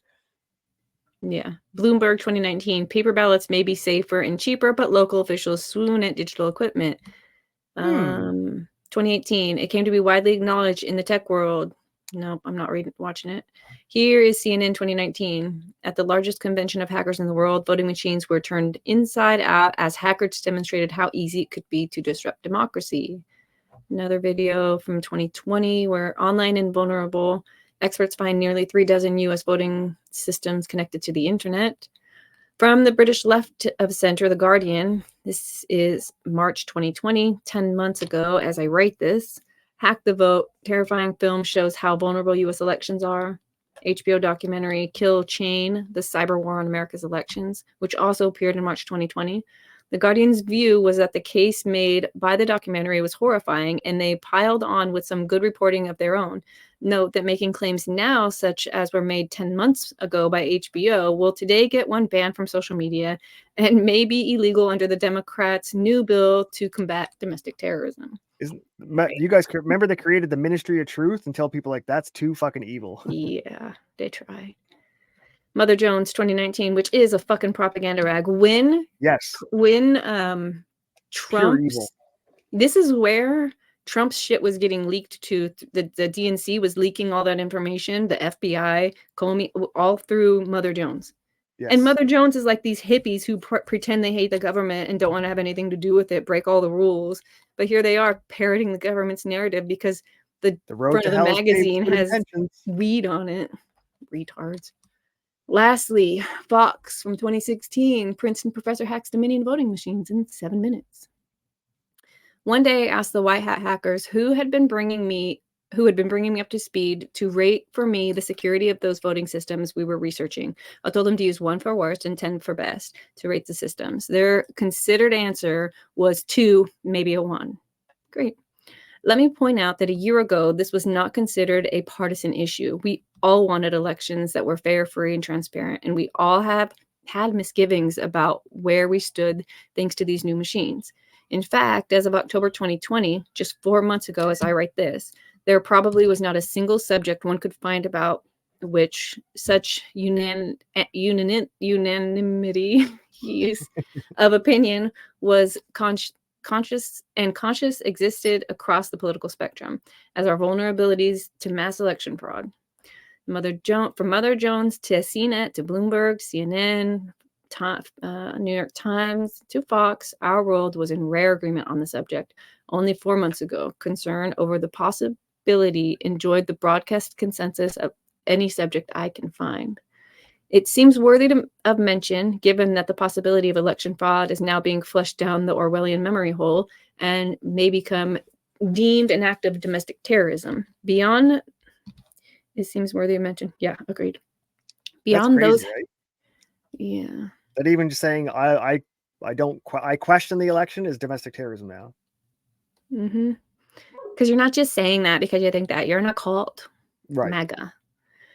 Beyond those hacks, they began to introduce me to other hacks, understood in a broader sense. The extraordinary privileges enjoyed by precinct administrators, for example, to drag and drop queues of ballots waiting for adjudication, a point confirmed by the operating handbooks, evidence of packet traffic going to offshore locations during elections, though we did not yet understand why this happened. They described how in several foreign elections marred by allegations of election fraud, there had been windows where vote counting was shut down unexpectedly, and in those shutdown periods, there had been large and controversial swings favoring one candidate. It had happened in an African nation and in Serbia, where the use of such systems had been involved in scandals. But didn't someone lose a shitload of money for defaming Dominion during this? Fox. Yeah, what the fuck? Did they not? I mean, $500 million. yeah, it was like 800 mil. Like So crazy. If any of this is true, what the shit? Because all they had to get was a Democratic judge, and the judge would just whatever the prosecution would say, and then they're guilty. That doesn't make sense. That doesn't make sense to me. This is our new world we live in. That's crazy. This is how, like, remember we watched movies about the Cold War and how like we'd try and catch Russian spies doing stuff. Mm-hmm. Now we're like, whatever. There's no such thing as spies. Nobody's evil. Like, let everybody like. It just went blind. No, Putin is still evil. Like, didn't you see Carlson talk to him, and now he got to go. He's not even allowed in our country. I haven't watched the interview. Have you?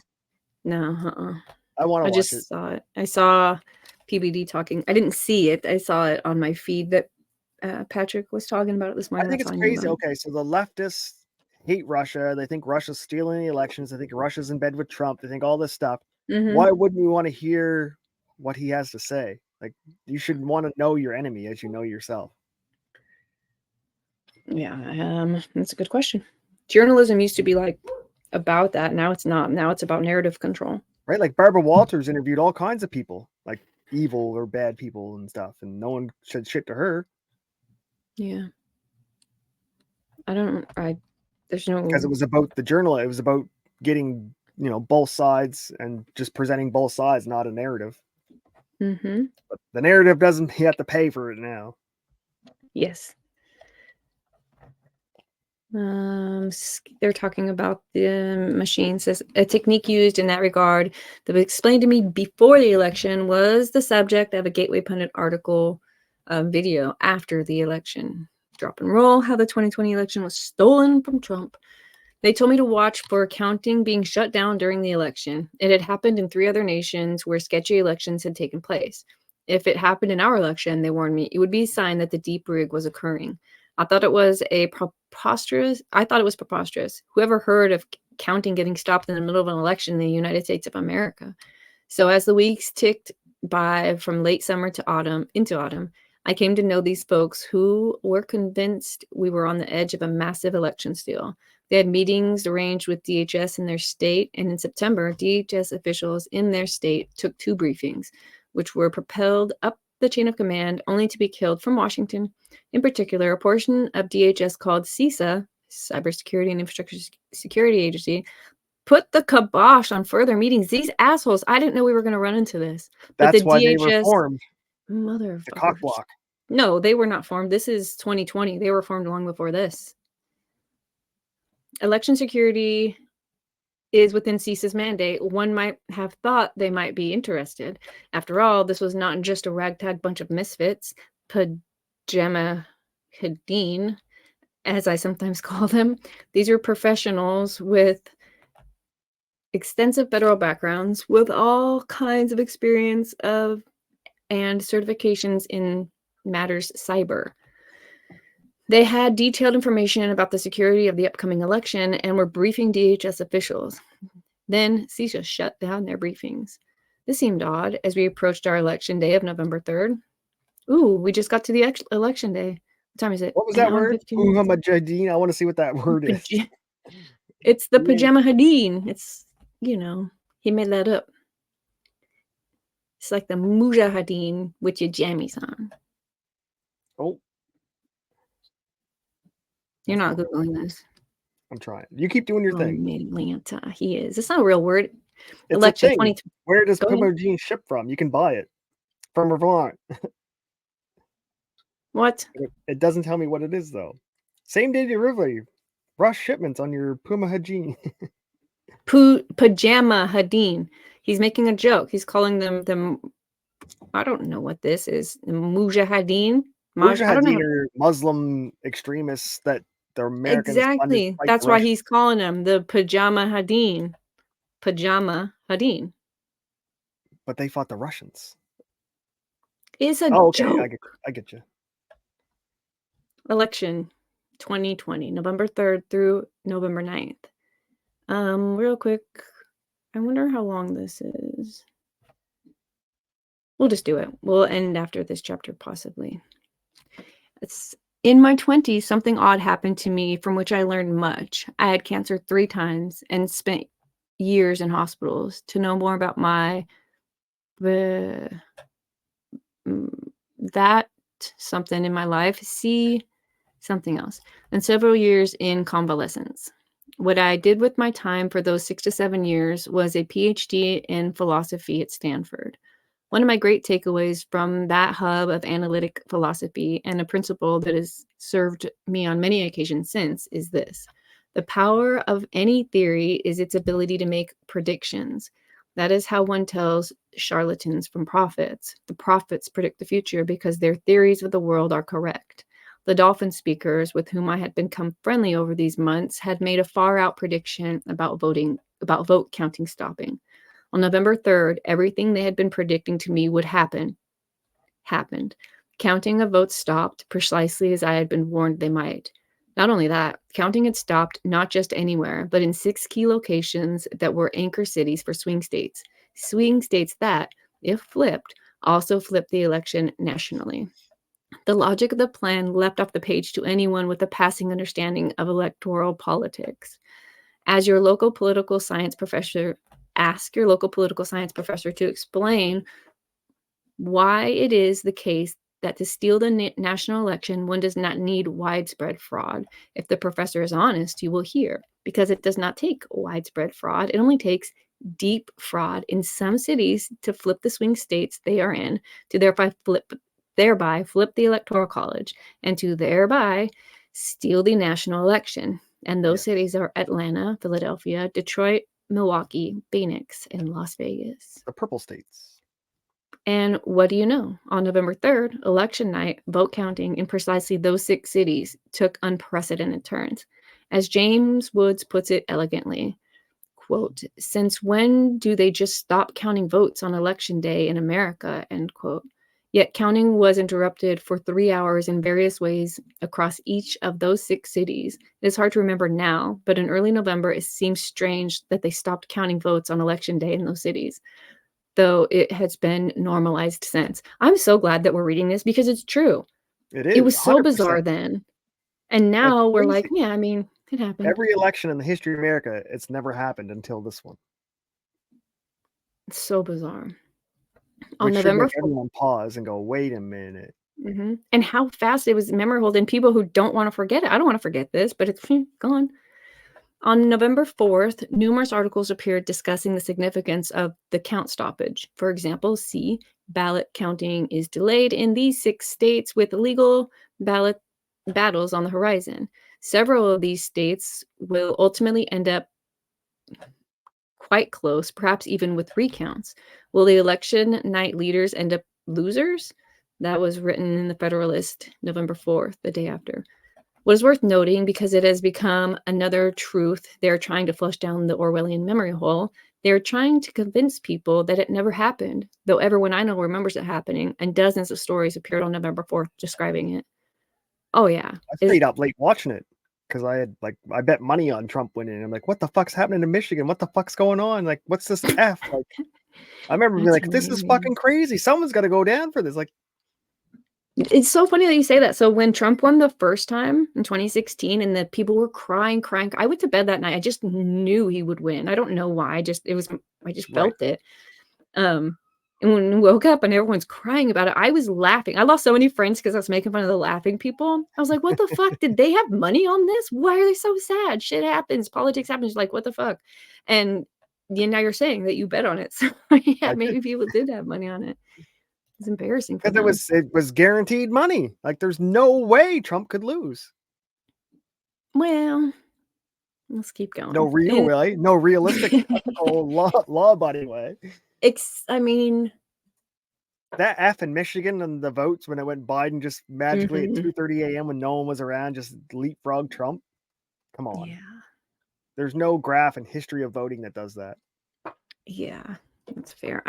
Chat on my end has stopped. I don't know if they all left because I still see Vicky, Charlemagne, everyone's really? going. Hey, Charlemagne, I didn't see you here. My chat has stopped as soon as I posted those 3 links. I guess YouTube or Rumble just gave me the middle finger. Sorry, I don't see all. I would include you. Refresh on Rumble. Sometimes that works. I can't.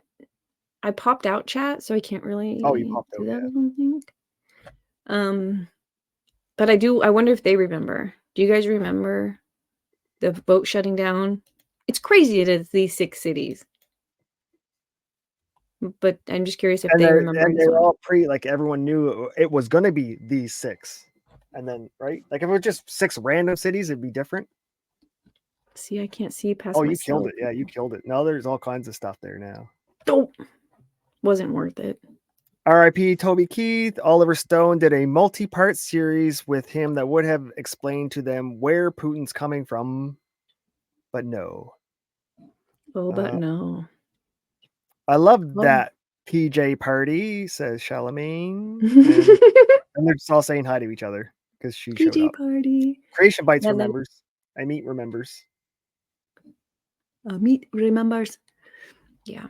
In Atlanta State Farm Arena, a water main break forced the evacuation of the vote counting area of the arena. I was going to read this yesterday. Remember I said I Googled up Georgia on this pages to see if they said anything about Georgia, and then I highlighted it, but I never sent it to myself. This is what I would have read you guys yesterday. There it is. Water main break forced the evacuation of the vote counting area, but it later turned out to be fake. Evidence proves bust water pipe in Georgia was used as cover for secret vote counting. In the few hours, we might click onto those. Let me just, there's 3 of them. Yeah, because it wasn't below 0. There was no receipt for calling a plumber. There was no phone records for calling a plumber. There was nothing. I clicked on it and I'm going to. There was no repair bill for cleaning it up. Busted. Evidence proves bust water pipe in Georgia was used as cover. This is written November 13th, same year, not far out. What the fuck is this picture? That's Farron reporting on the big flood. In her little canoe. Timestamp and text message. The canoe would never hold her above water. The idea that Fulton County had, I just heard what you said. That's rude. Had to stop counting votes for the extended period of time. Fulton County claimed that the burst water main in the arena led to 4-hour delay in counting. That pipe gate somehow necessitated days of additional time for vote counting, even though none of the ballots got wet. Remember what I said about that county?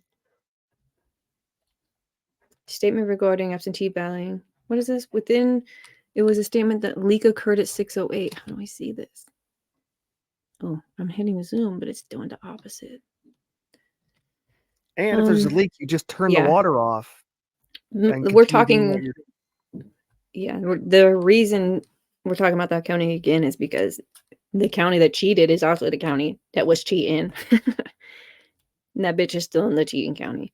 But State Farm Arena did not tweet its statement about the incident until 9 p.m. with President Trump in the lead in Georgia. All of a sudden, the notoriously pro-Democrat Stacey, pro-Democrat, pro-Stacey Clinton friend. Abrams, Fulton County had to stretch out its vote counting. Georgia statement regarding absentee ballot tabulation. What really happened is they realized they needed 10,000 votes, so they had to print off 10,000 new ballots and fill them in, and then say, "Here we go." November. This is still on the State Farm Arenas. November 3rd at 6:07 a.m. The staff at State Farm notified them of a water leak affecting the room where absentee ballots were being tabulated. The State Farm Arena team acted swiftly to remediate the issue. Within 2 hours, repairs were complete. No ballots were damaged, nor was any. It's an entire arena, and only one room had a problem. Couldn't they just move the ballots and 6 count them? a.m. November fucking 3rd. We didn't even vote yet. Oh yeah, forgot about that. What's it? When's the vote? 6th? It probably not going to open at 6 a.m. I would assume the polls. I mean, maybe. What do I know? But I'm telling. That's crazy. They're not counting them yet. I wouldn't assume. You know what I'm saying? Like, this must be incorrect. At 6 a.m. for 2 hours, no ballots were damaged, nor was equipment affected. Tonight, it was okay. Fulton County will report results for plan tabulate. What does this say this for? Whatever. I thought this was going to be a source. The source is faulty, y'all.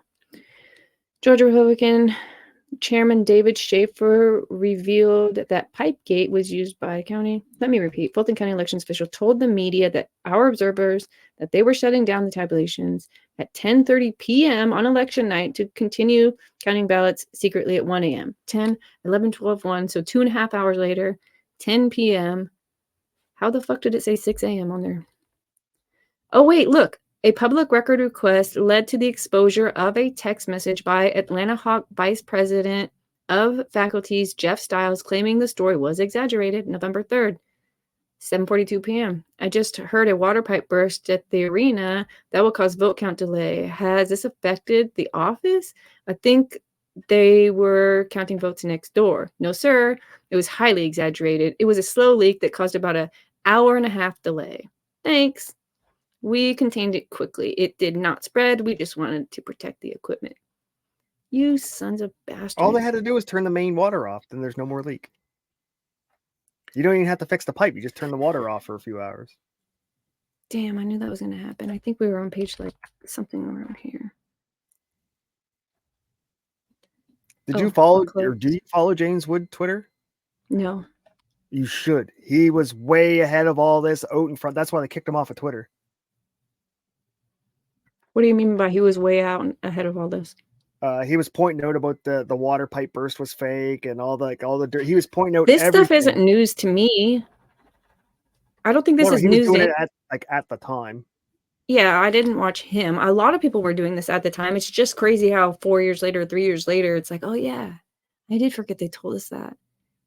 And then to look at how they said, what the media was using as sourcing to say, like, that damn arena thing said 6 a.m. The whole shit is wrong. If this were court and their timestamp is off, fucking throw it out. What are you doing here? That's why you get the Democrat judge who doesn't even let that evidence in. This doesn't matter. We're not even going to look at it. In one location, multiple security cameras caught workers grabbing suitcases of ballots out of hiding and feeding them into machines while county officials stopped all others, and all others had been shooed from the area. Some of these cities saw goons muscle observers away from the counting centers on gobbledygook reasons. That's this right here. Ridiculous that he wrote that word here. I'm gonna open that this picture where they're holding up so you can't even watch them count the ballots. Like, why would you do that? That's just proving you're cheating by hiding it. Look at that. This video is linked in here. But they took their account away because I was surprised they didn't like nuke all these links after he published his book just to fuck him over.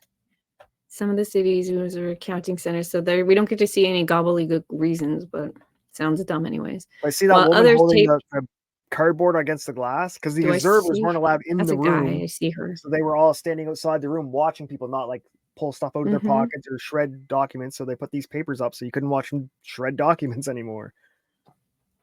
Well, so much for a fair election. Yeah.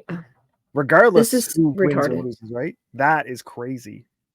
What's the reasoning for this? They were afraid? Was there an they felt intimidated by the viewers. Well, in the days after the election, suspicions that untoward things were occurring was ubiquitous.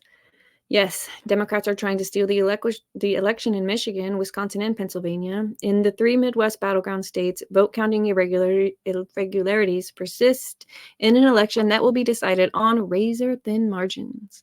Written November 4th. Blogs appeared with screenshots of history that could not be discounted. When the vote counting stopped on election night, these were the numbers. Let's look.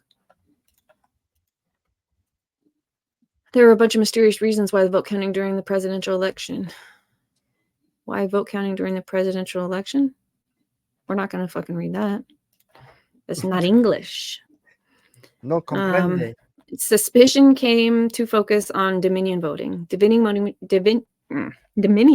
voting machines cover millions of votes, but watch how easy it is to rig one of them.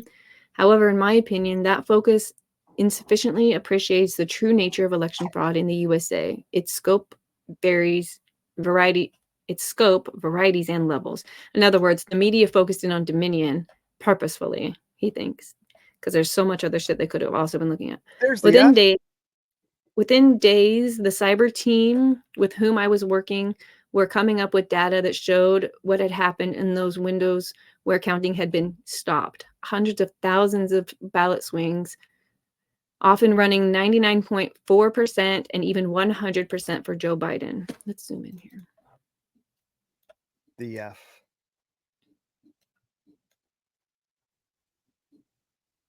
This is a fixed vote, November 4th, 6:34 a.m. 107,000 votes came in. Backdated Biden mailing ballots. This is 3 days after the election. Right. Because they needed to print off. They needed, okay, how far behind are we from Biden? Oh, we're 10,000 behind Biden. Okay. Go home, Susie, print off 10,000 ballots, bring them back in, and we'll feed them in the machine 10 at a time. Then we'll put one in for Trump. 10 at a time, we'll put one in for Trump.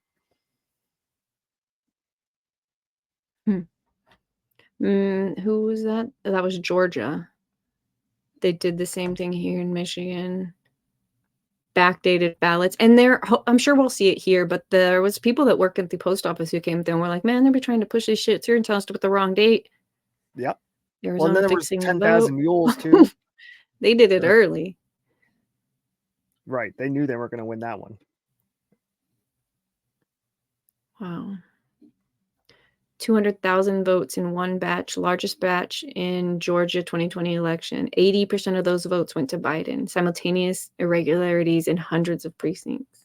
Like some of these places, the population, say the city was like, say 100,000 and there was 300,000 votes. Like no one's like, hey, we should look into that. Well, yeah. Oh, here's a question. Say 6 months later, when they're investigating this and it's going through trial and they find out, oh, there was cheating. Biden wasn't elected. Trump was the winner. Do you think they'd even pull Biden out of the White House and put Trump in it? No. That's what it's too late for that. Right. Once he's in there, it's kind of just like, we just need to prevent this from ever happening again. It's not going to put Trump back in office, which I think a lot of the Republicans wanted. Like, yank him out, put Trump in there on a Tuesday. Like, do it now. Yank Biden out today. Give it to Trump for the last few months. He'll have his 2 terms and then he could fuck off. I doubt Republicans. Oh, that would be a great thing for the Democrats, actually. I mean, yeah, because then he would have done his 2 terms. I don't know. I don't know what to say. But it's crazy that everyone wants him, this to be overturned, but it's not going to mean Trump's going to get his office back.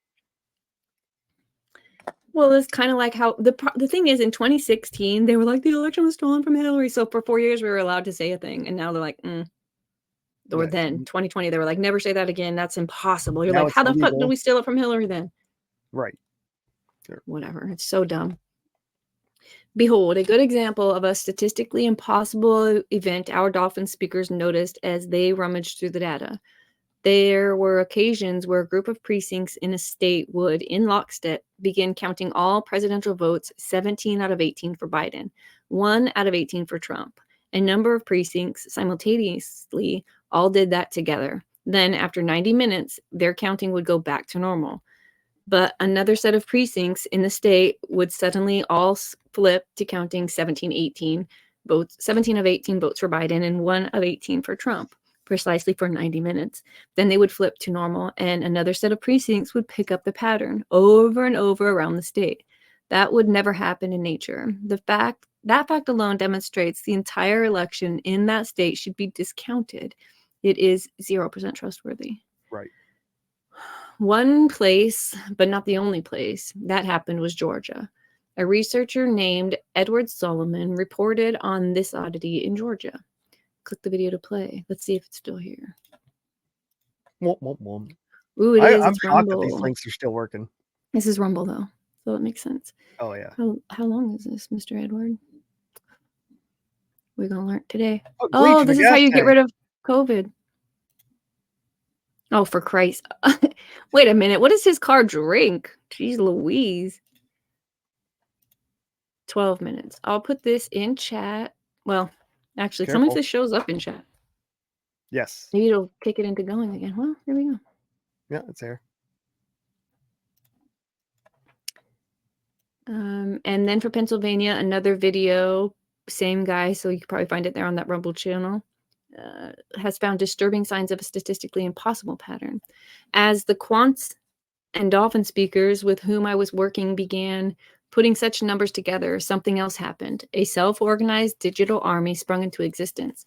Networks of volunteers in various states, self-organizing and diving in on various aspects of the deep rig, what people had experienced in polling stations, what they had been told by precinct workers, what polling observers had experienced. These networks sent delegations to find me. Soon, this guy's very important to himself. Soon there were witnesses to various events flying in, along with the leaders of networks and to whom had found them. Like, he didn't tell us why anybody would even come to him. Is it because he has money? Because Yes. a guy. Okay. I was Warren Buffett's deluded. little buddy. Yeah, but like all these smart people, I guess they just need someone Smart people need money to do stuff. to, I guess. And this guy decided to put it on his blog and send it through AI to help. This is damn bull. I was deluged with offers of assistance. Volunteers from all over the country, many with backgrounds in law enforcement and military, were getting in touch through the grapevine and asking to be allowed to help in any way. It seemed that to anyone with any independence of thought, the deep rig was clear. None of them wanted to be paid. At the expense of deep capture, people to see other people and were put up in hotels to get debriefed. But no one was compensated. The gist of this is they didn't ask to get paid and they were not compensated. Although if they stayed overnight, they were housed. Yeah, they were volunteers. Because this dude is rich. Oh, so yeah, he volunteered to pay for their hotel rooms. It's got to be the only reason they need him. Because if you compensated them, then it would have been you were buying their opinions, right? Exactly. Often I refer to the scattered organizers of these networks as Pajamahideen, which is like being Mujahideen, but you get to do it in your mommy's basement in your pajamas. I do mean to belittle their contribution in putting the pieces together. It was seminal. I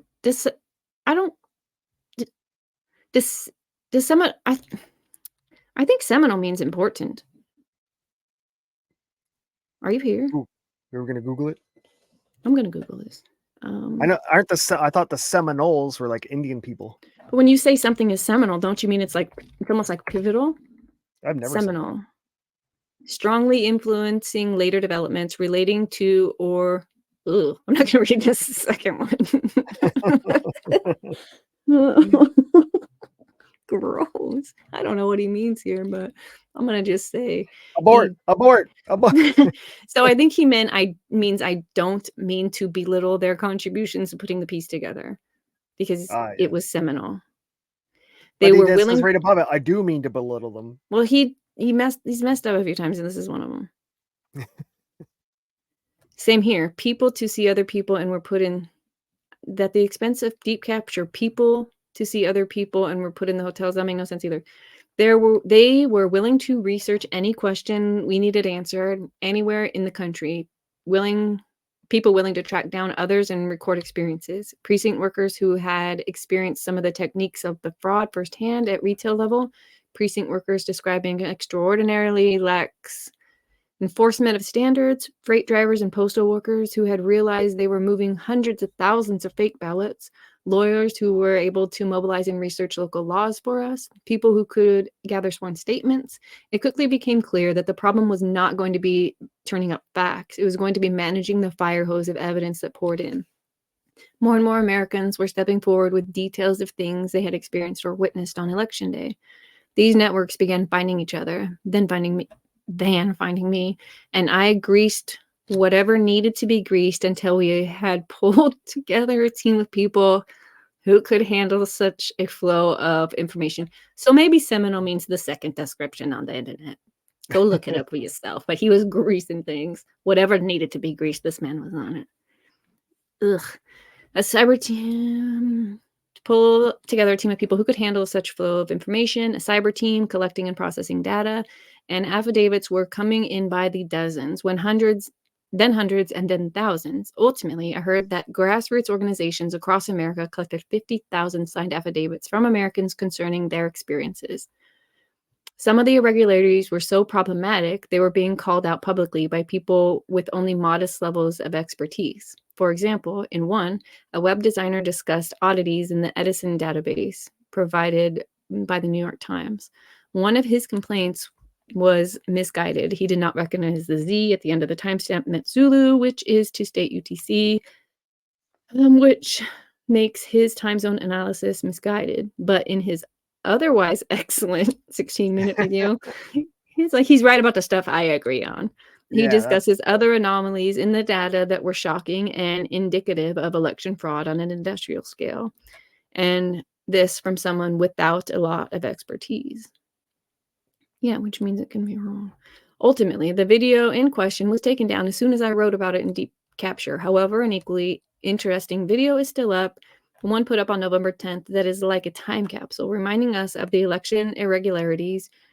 Reviewing it is a useful exercise, as the MSN will eventually try to tell you that you do not remember this. Let me copy this link. You want me to see? Hold on, I'm going to put it in chat in case they want it. It's Rumble, so it probably will. Oh, yeah, Rumble. That's probably why I put it in Rumble, so it wouldn't get nuked. Yep. Hey. It works. Better shut some of those tabs down.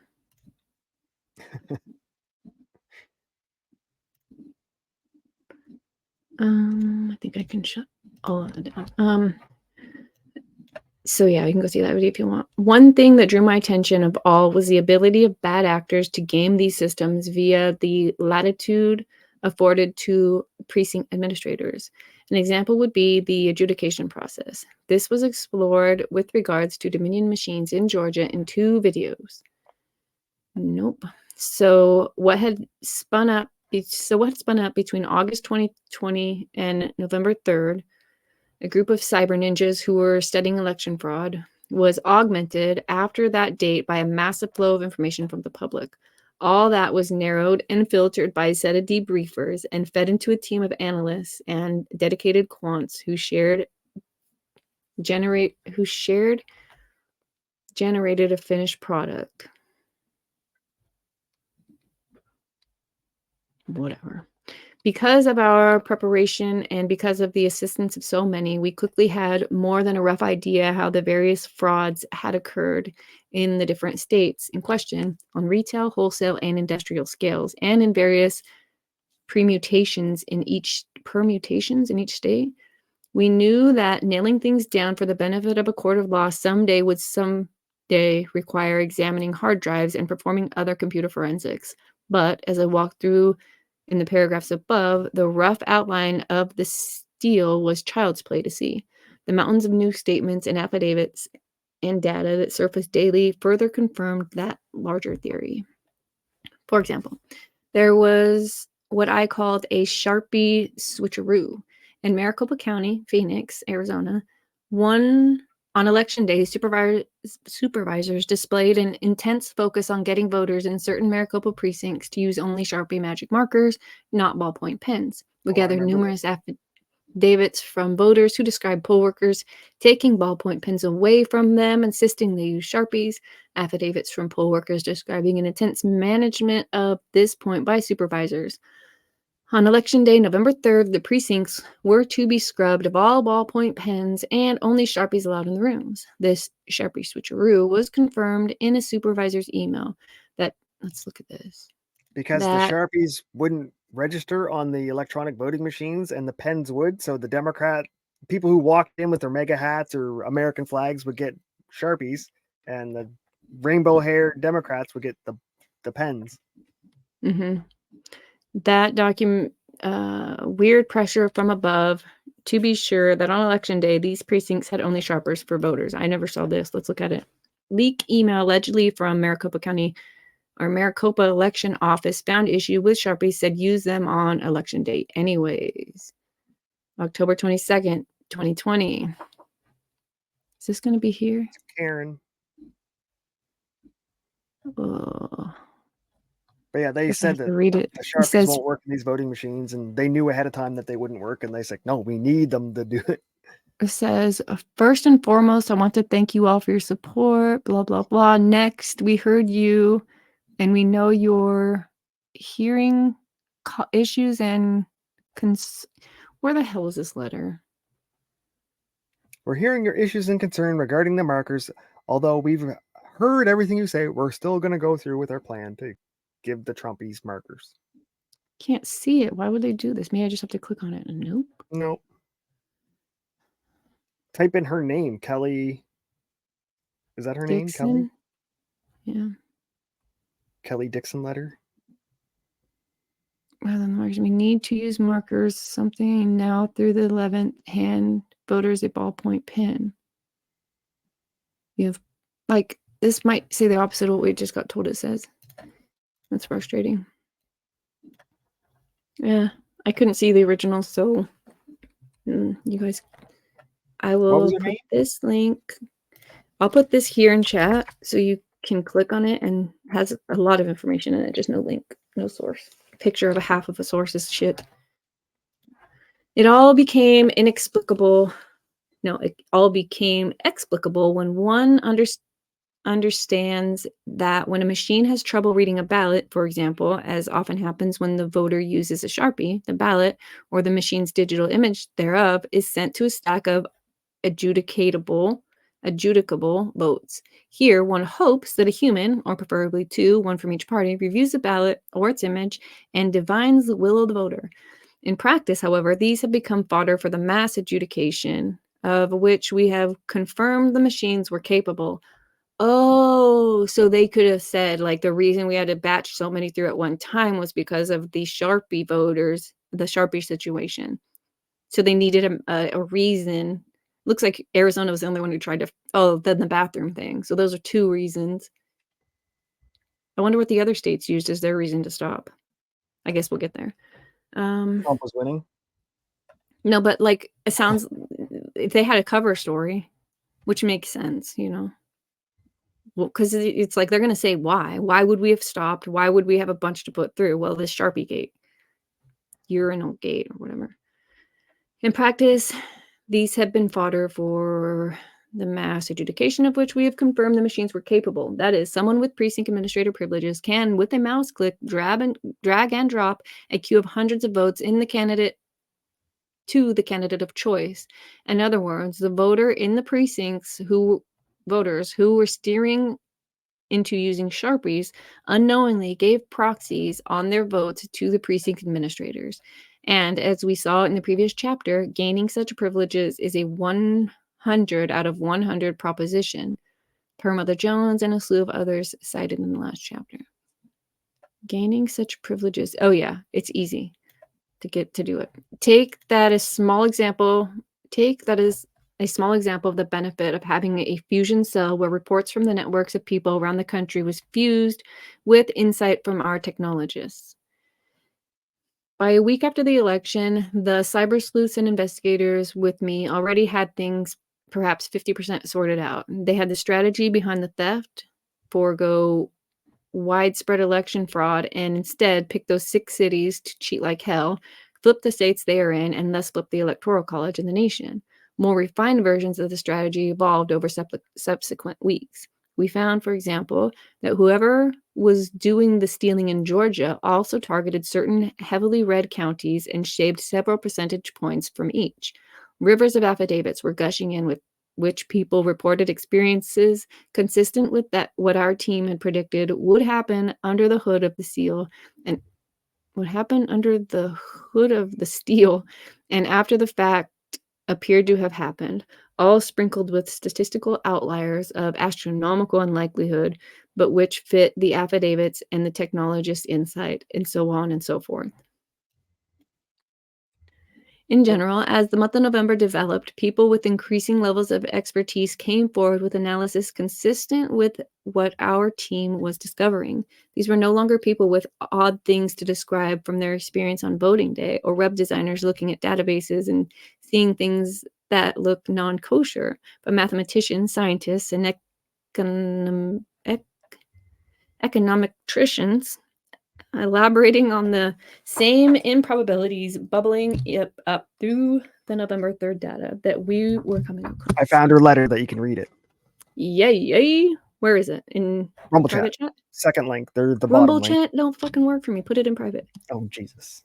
Now I'm on a different computer. Jesus. Well, I can't see Rumble chat. It's not going to do nothing for me. Hold on. I got to drop it in my Discord and then go to my other computer and open You're not it. on stream here? Oh. I'm using two computers, one to watch chat and one Yeah. to stream. But I got it.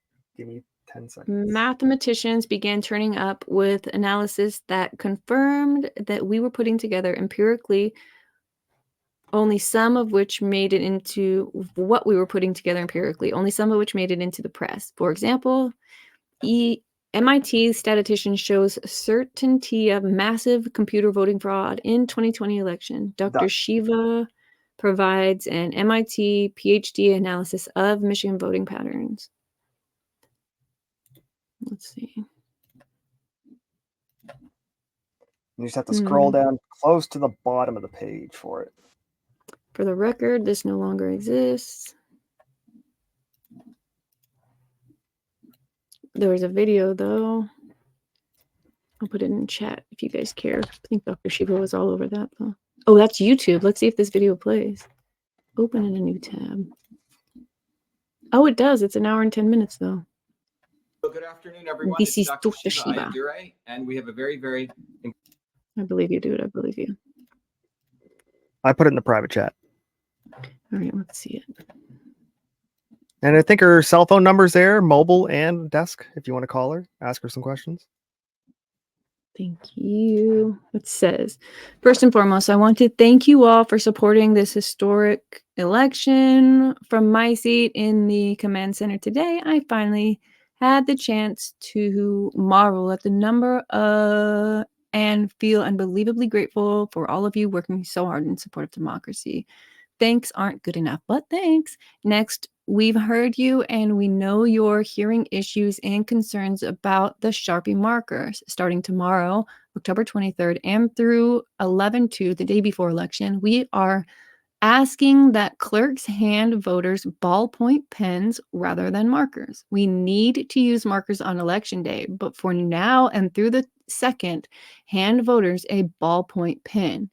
You have plenty of pens in your supplies right now. Please message this to your inspectors and ensure they cascade this change down to everyone on the board. If you have questions, please let me know. How come only What on the voting fuck? day? Why only voting day? Starting tomorrow, we'll use pens. We need to use markers on election day. Because the machine won't read them. Kelly Dixon. There are phone numbers at the bottom if anybody wants to call. We're not calling Kelly. Leave Kelly alone. She's probably a very nice, evil woman. An excellent quant, Seth Keschel, who joined our team, went on to give a rather dense analysis to the public on January 1. In truth, however, what Seth says here and the team of quants he led for us, we're putting together by mid-November 4th. Okay, an excellent quant, our team who joined our team, this guy, went on to give an analysis to the public. In truth, what Seth says here, we're putting together by November. Yeah, still doesn't make sense. So we're put together earlier, even though he's okay. So he says it on January 1st. He started saying it a while ago. I guess that's the point. So for those who want to see a good quantitative explanation with maps, which gives a sense of the kind of work we were doing in those days, watch this 20 minutes. And by me, he means he greased up wheels. Yeah. By November 12, Dr. Shiva, who holds a PhD in math from MIT and with whom all my cyber pals were in contact, did another thorough quantitative analysis of Michigan election fraud. Here's the video. Just curious if it plays. And it does not. Womp. Regarding Pennsylvania irregularities, a Williams math professor laid it on the line. Yale-trained mathematician flags 100,000 Pennsylvania ballots as likely fraudulent. This led to an official reaction. Federal Election Commission Chairman Trey Traynor says new analysis by Professor Stephen Miller adds to the conclusion that some level of voter fraud took place in this year's election. Professor Miller's 5-page affidavit appears here before the chapter briefly concludes. My name is Stephen Miller. I'm at least 18. I received some BS. I'm currently getting more BS. I have analyzed phone bank data provided to me regarding response to questions relating to mail ballot requests.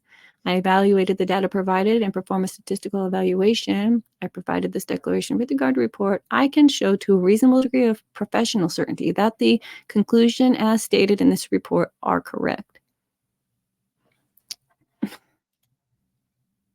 I mean, Wouldn't you have a record of people? Don't you have to request a mail-in ballot? I think it's different everywhere. I think if you've done it once, they'll send you one. I don't know. Because I think where they got the red flag was they could find out how many people requested a mail-in ballot, which was say 50,000, and then when election day came, they had 100,000 mail-in ballots recorded. We're like, wait a minute, only 50,000 people asked for this. I think that was the red flag they were trying to alert, like, go, hey. Let's read this. This says executive summary. The analysis was performed on data set provided by Matt Brainerd and his Brainerd and his firm Election Data Services says estimate of ballots requested in the name of registered Republicans by someone other than that person, 40,000 to 53,000. Estimate of Republican ballots that registered requester returned but were not counted, 48 to 44,000. These go in the opposite order as the previous. If more of the ballots were requested by someone other than the registered voter, that means there are fewer ballots left that we estimate were incorrectly returned. Thus, I estimate that the number of ballots that were either requested by someone other than the registered Republican or requested and returned but not counted range from 89 to 98,000.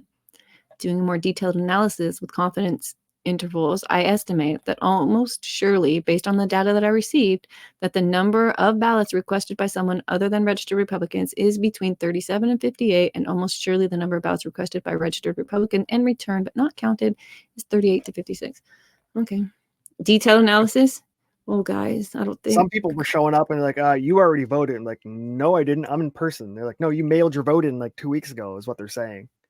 So someone dirty was pretending to be Republicans and getting all their mail-in ballots and filling them out for them. This says almost 20,000 people. I received a data set of responses to a phone survey given to people who are registered Republicans in Pennsylvania. These people were contacted because there was a ballot requested in their name for the November 2020 election, but the ballot has not arrived to be counted as of November 16th. There are 165,000 such ballots. Almost 20,000 people were called. Most of the calls went to answering machines, about 14,000 of them. Had people refuse to talk, 3,000 of them, or there was a bad number, language barrier, 35. Oh, I said 1,000. That was probably right, 3,500. There were 2,600 people who answered the call on November 9th or 10th, saying they either they were the person asked for or wanting to know what the call was about. These respondents were then asked several questions. The first question was whether or not they had requested an absentee ballot. 1,114 said that they did, and 36 were a household member confirming the ballot request.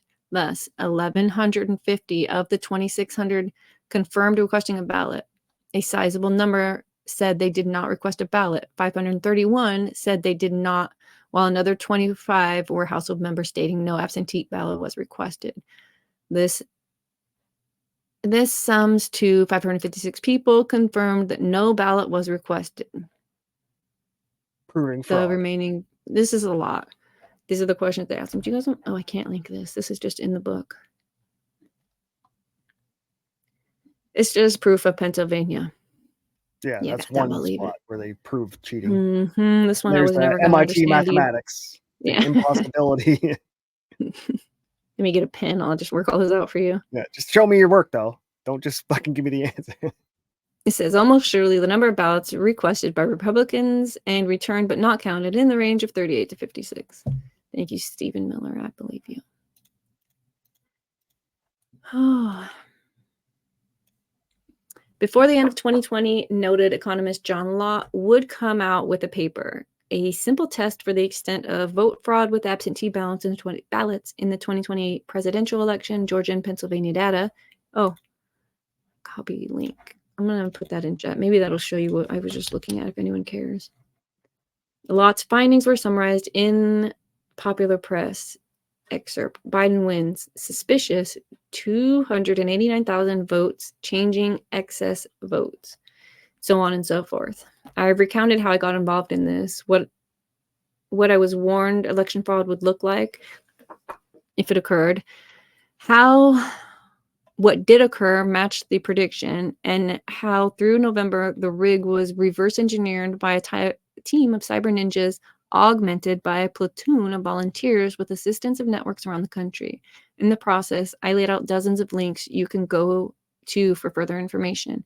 I will assume that any reasonable reader who has made it thus far must have at least some doubt about the integrity of the 2020 election, and that is before considering the foreign involvement election effect on election 2020, which is a subject to which I will turn. Oh. That link you just posted is one page if you want to check it. The link I just posted? Yeah. The papers one? Yes. It's short.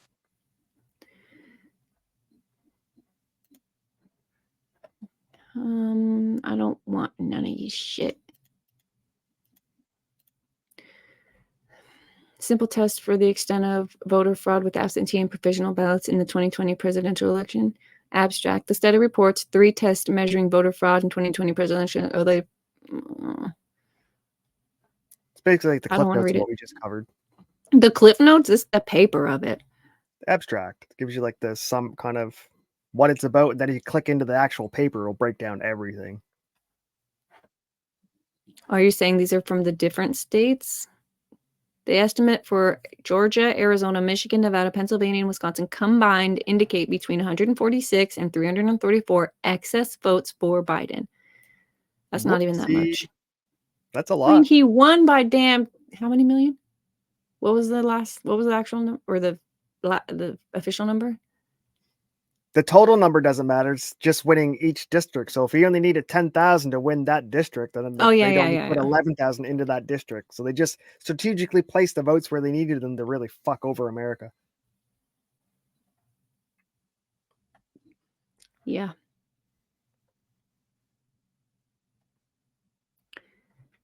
But if you download that paper, it'll give you like the scientific breakdown of everything. Mm-hmm. It's going to have a lot of MIT math on it, I promise. Lots of okay, so we're going to not do that. We're going to stop here for the day. We're at 2 hours. Who's that fella? Jackie Gleason. It is? Well, I see it. Is it? I would call him Milton Berle before I'd call him Jackie Gleason. Familiar. I think Jackie Gleason is damn. Smile. I think Gleason is black. I'm gonna Google it. Or, I mean, look, who is Jackie Gleason? Well, I was wrong. You might be right. This could even be who that is. I can't tell.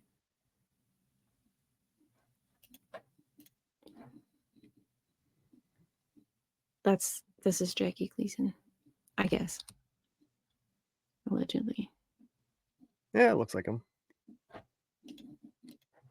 So maybe this is Milton Berle. Copy that. Copy that. Let's look at Milton Berle. Oh yeah, that's Milton Berle. That's Shit. Milton. I mean, that's not a great picture. Look. Yeah, that's a smile right there. What do you think about men in pinky rings? It means they're in the Illuminati or the mob. I think it looks. I hate it. I hate it. I think it looks so gay. Dude, they do thumb everything. Just stop wearing rings, dude. Wear wedding ring or fuck off. Thumb rings, all homosexual. All of it. I'm not a big fan. I have seen. No rings. Have I ever seen it work? Like, I'm sure Sammy the Bull has a ring on his pinky finger that doesn't bother me whatsoever. You know, but other than that, I this think guy's the just mob wearing a guys wedding wore the ring. rings so they could punch people. Or it was like kiss my ring. Oh, that's true too. Get on your knee, or some. I don't know. I don't know why it's on the pinky. Why pinky ring? That's a good question. Why? Oh, first shot, you just lost me. You just lost me. You can't reach chat, can you? I'm back. One of these days, Pow straight to the moon. Then he says, "I want to get a pinky ring." You want me to screen capture that so you can use it against him later? No. Small little fake shock. A pinky ring is a ring worn on the pinky, a little finger of either hand. A pinky ring have special significance conferred by the wearer's office or professional association. A variety of pinky rings are awarded to graduating engineering students in North America, generally intended to serve as a reminder of the significance and impact of their chosen profession. Okay. That's neat. Still wouldn't do it, but I understand it. Yeah. If you were into it and everyone before you did it, then maybe. Because it's kind of like a secret code, so only other people with pinky rings know that. What? It says use in the British royal family.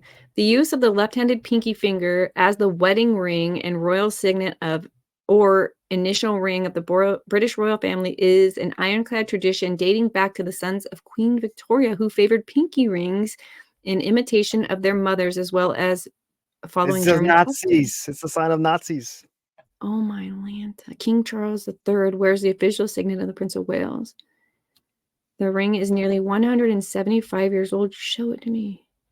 On his sausage fingers. Yeah. How do I see it? Oh, I guess I could just, where's type in King Charles ring, pinky. No, I want to see this one. Oh, it doesn't say that, huh? I wonder if it's the ring they used to, like, with the wax seal. They heat it up and put it in the wax to send their letters. Let's see if I can find it. Because that used to be a thing back in the day, before glue. There it is. There it is. See, that's the wax seal. I think that's how they do their documents. And it's yeah, totally. He ain't getting that ring off. He has cancer. You leave him alone. That ring ain't coming off without scissors. Yeah, that's gonna die with this guy. The pallbearer definitely cut that off. Would they do that in order to get this ring back? Do you think they would do that? Well, they just suck the moisture out of his body, like embalming. Oh, gross. He doesn't look very old. Are you going to be embalmed? I'm not. I want to go. No, I'm going to be cremated. Fuck all that. I don't want to be cremated either. I want to go au naturel in the ground. Throw you in the ground. That's easy. I don't think that's legal. You have to get in one of those tree bags that becomes a tree later. It's like a seed. You know what I'm talking about? Wouldn't everything just be a tree later if you're burned? I don't know how it works, Nova. I'm not sure. Desecrating a grave's illegal, right? But what if I put my ashes on the lawn? Does that mean I can't mow the lawn anymore? You're not allowed to just willy-nilly throw ashes everywhere, so yeah. What do you mean you're not? You're Prove it. not. You have to I get a don't- permit. My don't grandma, we think tried to so. put her, dude, we Really? tried to put my grandma's ashes in the ocean, and you need a permit for that shit. Fuck off. Who's gonna arrest you? You're like, I'm just dumping out my ashtray. What are you gonna do? That's not illegal. I got a secret to tell you. They wouldn't let my family put my great grandmother's ashes in a public park. But guess what? We fucking did it anyways. Right. That's when you just do a dedication bench and you put it underneath the dedication. They got one bench. of them there too. See, nice, very well. They've done it all. Okay, sorry, Prince Charles, about your cancer. It's prostate, I think, officially, and they can cut that out. And they found it early. So My they're hoping grandfather for- had it. He got it cut out. He's still I alive. thought that was like a bad one. Like you got it and you were donezo. No, I think we were right the other day. It was the colon one was the really bad one. I Oh, I think. kind of thought they were the same. No, colon's different than your prostate. It's both in your ass, No. but your colon's that long tube. I don't have a long tube in my ass like you, Nova. Yes, you do. I'm so You got a glad you're on small camera tube and you got a long tube. And the prostate's in there somewhere. Got it. And the Do I have prostate's- one? You don't have a prostate though. You just got the Okay. tubes. I knew it. So hopefully this. I can't That's why believe we only girls are made it to page tubular. 34. That was pretty good though. 34 pages, 2 hours. Not even 2 hours because we were dicking around the first half hour. Yeah, so we'll start again at chapter 3 next Tuesday. That's gonna be a lot of fun. That was a good Can't stop. promise, but yeah, we'll stop there. This Thursday, I'm gonna be doing a thing. Oh shoot, I forgot. I'm things. not sharing my screen. It's gonna be Titan Gate 2. I'm gonna talk about the Vince McMahon case with I already forgot her name. Janelle. Janelle is the one who's suing him. Have you heard anything about it? Other than there was poop and no condoms and stuff. No. Yeah. So you've heard some about it. It's really graphic. I heard it's That's- not good to eat and listen to. Let me think about that. I guess it depends on your level of degeneracy. That's true. That's true. There is a scene, and I'm calling it a scene because it's like porn in court form. Form. Oh, speaking of porn in court, the Courtney Clenny porn, do you think they're gonna take those out of the court case or just not let people see them on the video? Because they What makes them appeal. relevant? Well, they're trying to have them removed, so there was actual motion put forward to have the explicit photos taken out. Yeah, I would think that makes sense because I can't But if figure the their explicit relevancy. photos are her with knives all happy and stuff, it might be like, hey, you're a little crazy with the knives, girl. Because why would the government want to put in the explicit photos if they had no relevance other than they were explicit? Because if you think that she's a whore, you might think other bad shit about her. OnlyFans, everyone automatically assumes whore. Exactly. So then you're going to show pictures to confirm it? Like, I don't know that that's relevant. I'm just curious if some of the photos are like mock hangings or like fake murders or her holding the knife to his throat. or whatever. Retarded. If it's that, those get to go in. I can't imagine the judge doesn't let those in. But everything else, her being naked, you don't need to see that. It has no bearing. How many law tubers are covering this case are going to not cover it now that the sexy photos are gone? Whoa. Just because she That's the doesn't show only them reason doesn't mean you're Ricada's not gonna allowed to show cover it. them. Is Ricada going to cover this, you think? I think so. He was doing a day stream, some test streams to see if he could be awake during the daylight hours and stuff. Oh, well, maybe he's fixing himself. Because his Rumble contract's up for his Not Law channel again. When is it over? Is his contract over? I think he would have had to sign it this month. I think it ended in January. So if he didn't announce a new one, maybe they just didn't re-sign him at all. I don't know. Yeah. I think he Hmm. only made like $30 in super chats last night. What? I He's made 0, not- so I don't know what I'm shocking about. Okay, let me look. How do I see that? I could go to his. You're talking about on YouTube? Yes. .com. I think I'm pretty sure I went through it and watched. And I only saw because I'm pretty sure it was less than $30. There was a $10, a $4.99, a $5. All night or just while you were watching? While I was watching on YouTube, that's all I saw. 12 hours ago. Is this it? Was just an hour long? Yeah. Oh yeah, his streams went from 4 hours to 1 because he just can't do it anymore. Oof. Oh man. So in order Degeneracy to didn't pay out, apparently. I don't know how we could see this, to be fair. Doesn't he save them till the end, or does he not do that anymore? Well, you can like scroll through and see them pop up in chat. Oh yeah, let's see. Well, I don't is chat gonna work at the same time? Let me see. I'm new to this. What is happening? I'll go on live. Oh wait, can't we put it on? Nope.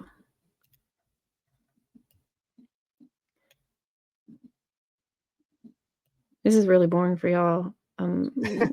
My camera's having a strobe light issue. It's trying to like, is it dark or is it light? There we go. Close that curtain. That'll fix it. Chat's not actually scrolling with Are you a me. fan of Darwinism taking people out or no? Yeah. What if they're old? I mean, they got you to see go here? in also. I saw a clip last night of an old lady. I'll throw it in the Rumble chat. I'll put it over in private chat for you. I don't like seeing it happen. I don't think she gets eaten. She does get eaten, but I don't think you get to see it. You get to hear the 911 call of her friend saying that my friend's being eaten by an alligator. And 911's hilarious because they don't say, they're like, how big is the alligator? Like, do we really need to send help, or is it just like biting her a little?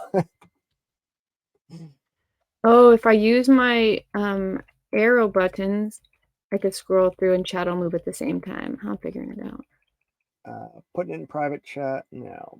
Boom. So I watched this. I'm not from alligator territory. I've never seen an alligator. I've never even been to a warm country.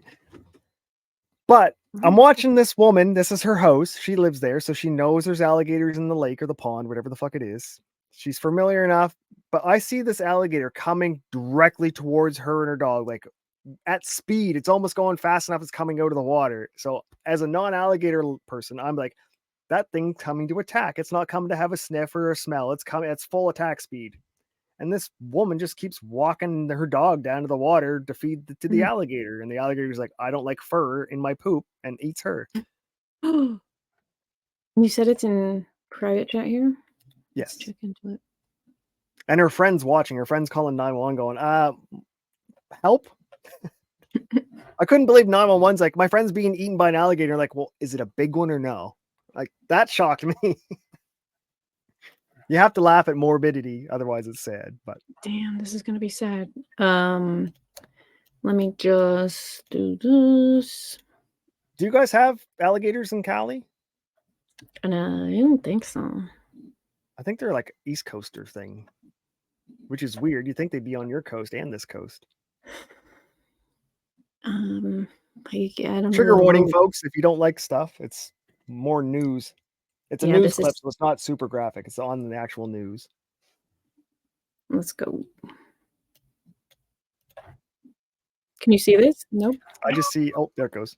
It's too late. Oh my God. An 85-year-old woman was killed by an alligator. Now the family is. Look in the water. Tell me if this is attack speed or just hanging out speed. It'll show it. Man. Preventable. In February 2023. Does she see it? Is that attack speed? She's looking right at it.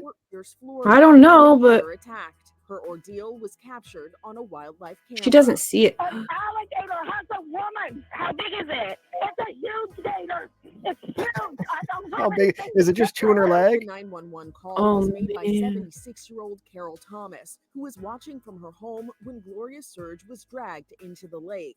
Like, look at that ripple in the water. Family blamed the Spanish Lakes she doesn't see it, I don't think. Allegedly not enforcing rules about not feeding the alligators, and for allegedly failing to ask the Florida Fish and Wildlife Conservation Commission to remove the larger gators. Gloria was forced. She was probably feeding it like that behind the Betty home White in the movie. backyard by the retention pond. Spanish Lakes is one of these communities that has a rule. You can't walk your dog in the streets of your community. In fact, What the fuck Gloria kind was of communist given bullshit is Welcome, this? welcome to violation America. and What kind of eviction place is warning that? for walking her small dog in the front yard of her house. So they're blaming the woman? What the fuck? No, she got fined, so she had to go back here with the alligators and the treats for the alligators. Oh no, that sucks. I Isn't don't that know crazy? is that dark? I mean, I don't know. I don't find that. That sucks. That's wild. I thought that was wild. I couldn't So believe that it. Like, how happened. do you not see that gator coming? Yikes. I mean, I don't know. But I'm still I got this far into Nick Rekieta's video. It looks like he's made $14. Right. It And doesn't it's get C better. Goody and mostly. I think he got 30 total. I mean, It didn't even pay for his liquor. now you know why he licks the I made a new little straw. clip. Do you want to check it before we go? Let's find nobody Dexter. There you are. Oh, wait, that's old. That's old. Go to the video. There, that one. No, god damn it. Yep. Please, there you which go. one? No, it's not. No, This- it's just a thumbnail. It's just a thumbnail. There's no bear shirts. It's just a thumbnail. One then. That's it. Second to cat. It wasn't Rekieta's show. It was their show. There we go. See, she's gone. Fuck my dick. And you just blew them both. Tell me if this guy's gay. It was burning my fingies. I had to. Oh, you're so much smarter than I am. Not much smarter. Why don't just you smarter. light those candles? Ah, your finger's gonna burn off. Wait, what's bothersome is that you watch this. This guy's fucking retarded. Like, I had to get this clip. Burn up. Remember, Oh, you pulled it away from the candle when you Yeah. blew it out. I didn't aim at it. Put it just right on top of there. Yeah. Look at that. Hey, we lit candles. Not gay. This is a man's show over here. Nova says, were you the pitcher or the catcher when you were having sex with Rekieta? Well, it's not. First of all, a gentleman never pitches and tells. But he kind of just did. That's true, though. A gentleman never does pitch and tell. But a gentleman never kisses and tells. Yeah, if he But catches everybody. But then again, we didn't kiss, not on the mouth. We think that's gay. It was all ass to So mouth. they'll fuck, Right, but they won't. You don't kiss. want that to be Kissing's gay. part of the thing. A gentleman never pitches and tells. That is hilarious. Somebody use that line. David Chandler. wow. That was my morning. That's what I do when I'm waiting for the show to start. Yikes. Oh, wait, what Just- have I done? Just Where made me am I at? giggle. That's all. Wow. That is kind of. Super gay. I like that he said it like that. It would have annoyed me had you done a minute and a half and nothing really made me laugh. But that was good. The candle thing annoying. The people in general, it's like at a certain point, you're like, you back up 10,000 foot view and you go, okay, this is the person I watch. I'm not going to do that anymore because it looks bad on me. Right? No, I don't That care. hasn't happened to you yet. No, I'm in the woods. I don't worry about that stuff. It's like like you have. Do you not have mirrors? Can you not see yourself? No. I don't want to live I'm with blind to the mirrors. person. I'm just saying, like with the Rekieta. Because Like, then you at what just point does it go from it's a joke, I'm just playing on the joke, to like, remember when like little teenage boys were like, "Can I feel your boob?" to a girl, and she goes, "No." I'm like, "I was just kidding anyway." He really Unless the wanted to feel answer the is boob, right? At some point, Um, it's not a I joke don't anymore. know. I don't know. He was clearly like trying to joke with that. Unfortunately, that Freudian would slip out every time. Well, and his own co-host is like, "You just owed it yourself." That was cute. And April's gone. She doesn't even want to be seen with him. She took a day off, doesn't mean gone. So I have this other Her podcast husband, that. they live together in the same house. So she's not fucking present for a day doesn't make her gone forever. I think so. Well, he grabbed Nick's butt in the hot tub that night. So Did you see that? yes, the Keno Casino did Jay a confirmed. The Kino Casino did a thorough investigation with zoom and enhance Guys, capabilities. it's more gay for you other non-gays to be watching gay sex. Like y'all are the gays, not them. They're just No, getting we're off. no. You guys aren't We're even getting off. hypocrisy You guys are police. just We're watching other filming the dudes. hypocrisy crimes. That's all. Gay. Nick's Yeah, whole gay. YouTube channel starts out with hypocrisy at the beginning. It does? Yeah, his whole intro. The big word at the end is hypocrisy by some judge or something in the audio. So we're just hypocrisy police. So when he says he's not a swinger, he's not gay, he's not an alcoholic, he's not going bald, he's not in a midlife crisis. No, those are all like whatever. When he says I'm against copyright cooks and then isn't, is when he's a hypocrite in his full extent of that. And that's where my interest in Nick Rekieta has ended. I'm only interested in his downfall. Do you? But by Like if giving he sobered him up, if he data quit drinking and sobered up, I'd stop watching him completely. X to fucking doubt, you'd be so happy, and he's actually pulled through. And this is what I started here I would for. be And happy for myself because I bullied him into sobriety. That was the only you would be happiness so I'd have. happy. You would probably just love it.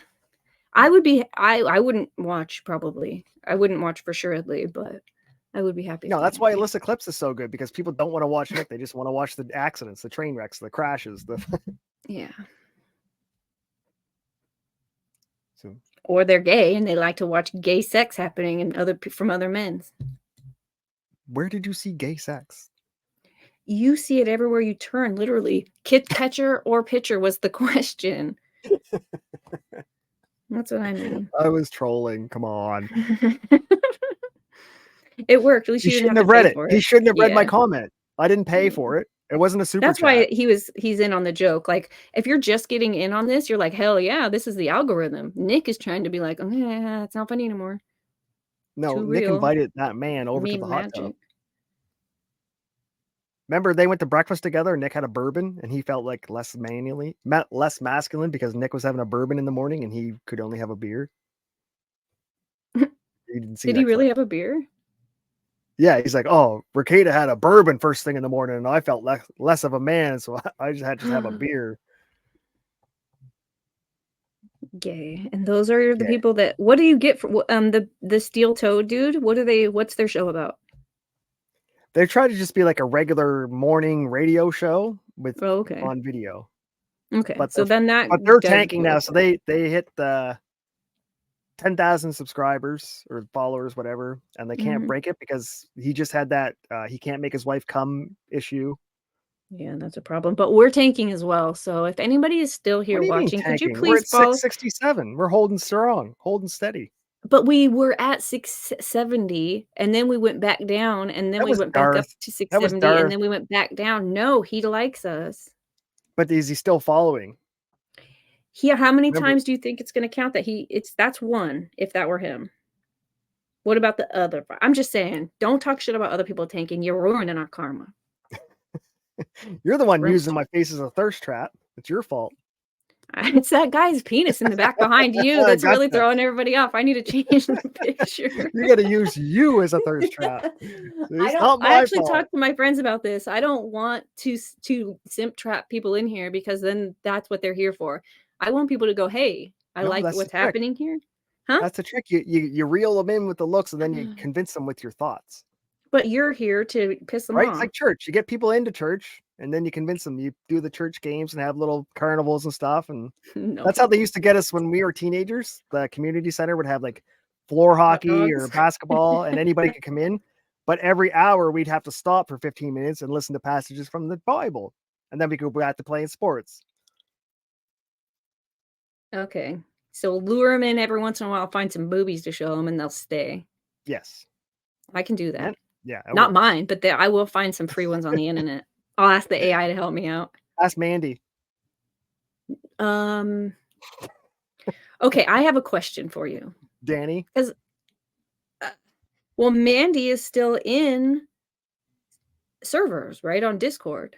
Yeah. I've got a picture of Mandy in the voice chat. How is that happening? no Right. image. Thank you for that face. Right. And you know what? Yeah, I'm not going to tell you what her name is on the live Well, because there then I are might some be able to. feminine men out there. There's voice changers.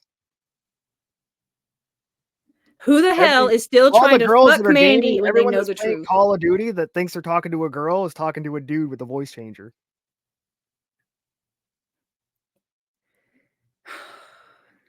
I just, That's why I assume it keeps everyone's me a on the man. fence of maybe it's really a girl. No. You Nick's never know. embarrassment is no. I think Josh has been tracking her and followed her, and I think they tracked it all the way back to the real woman that he stole the identity Yeah. from, the Skinwalker. Yeah, I know. I don't know. I trust Josh to bring his receipts. I don't know. TBD, I guess.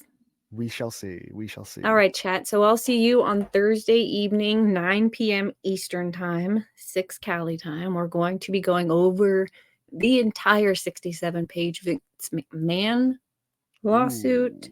It is extremely graphic, extremely not safe for ears, really, but work Keep your bucket especially. handy. It's gonna do a lot of things to you internally. I promise. Get your bleach for your eyes. Splash the bleach on your eyes. Yeah, drink some to get rid of COVID. That's my favorite thing from President Trump. Medical advice only on Rumble. And that's it. So thank you for hanging out with us. We will see you. Great. Nova and I will see you back on Monday, and I'll see you guys Thursday. Take care. Adios. I hope Nick steals that next. I know. Wait, I'm waiting.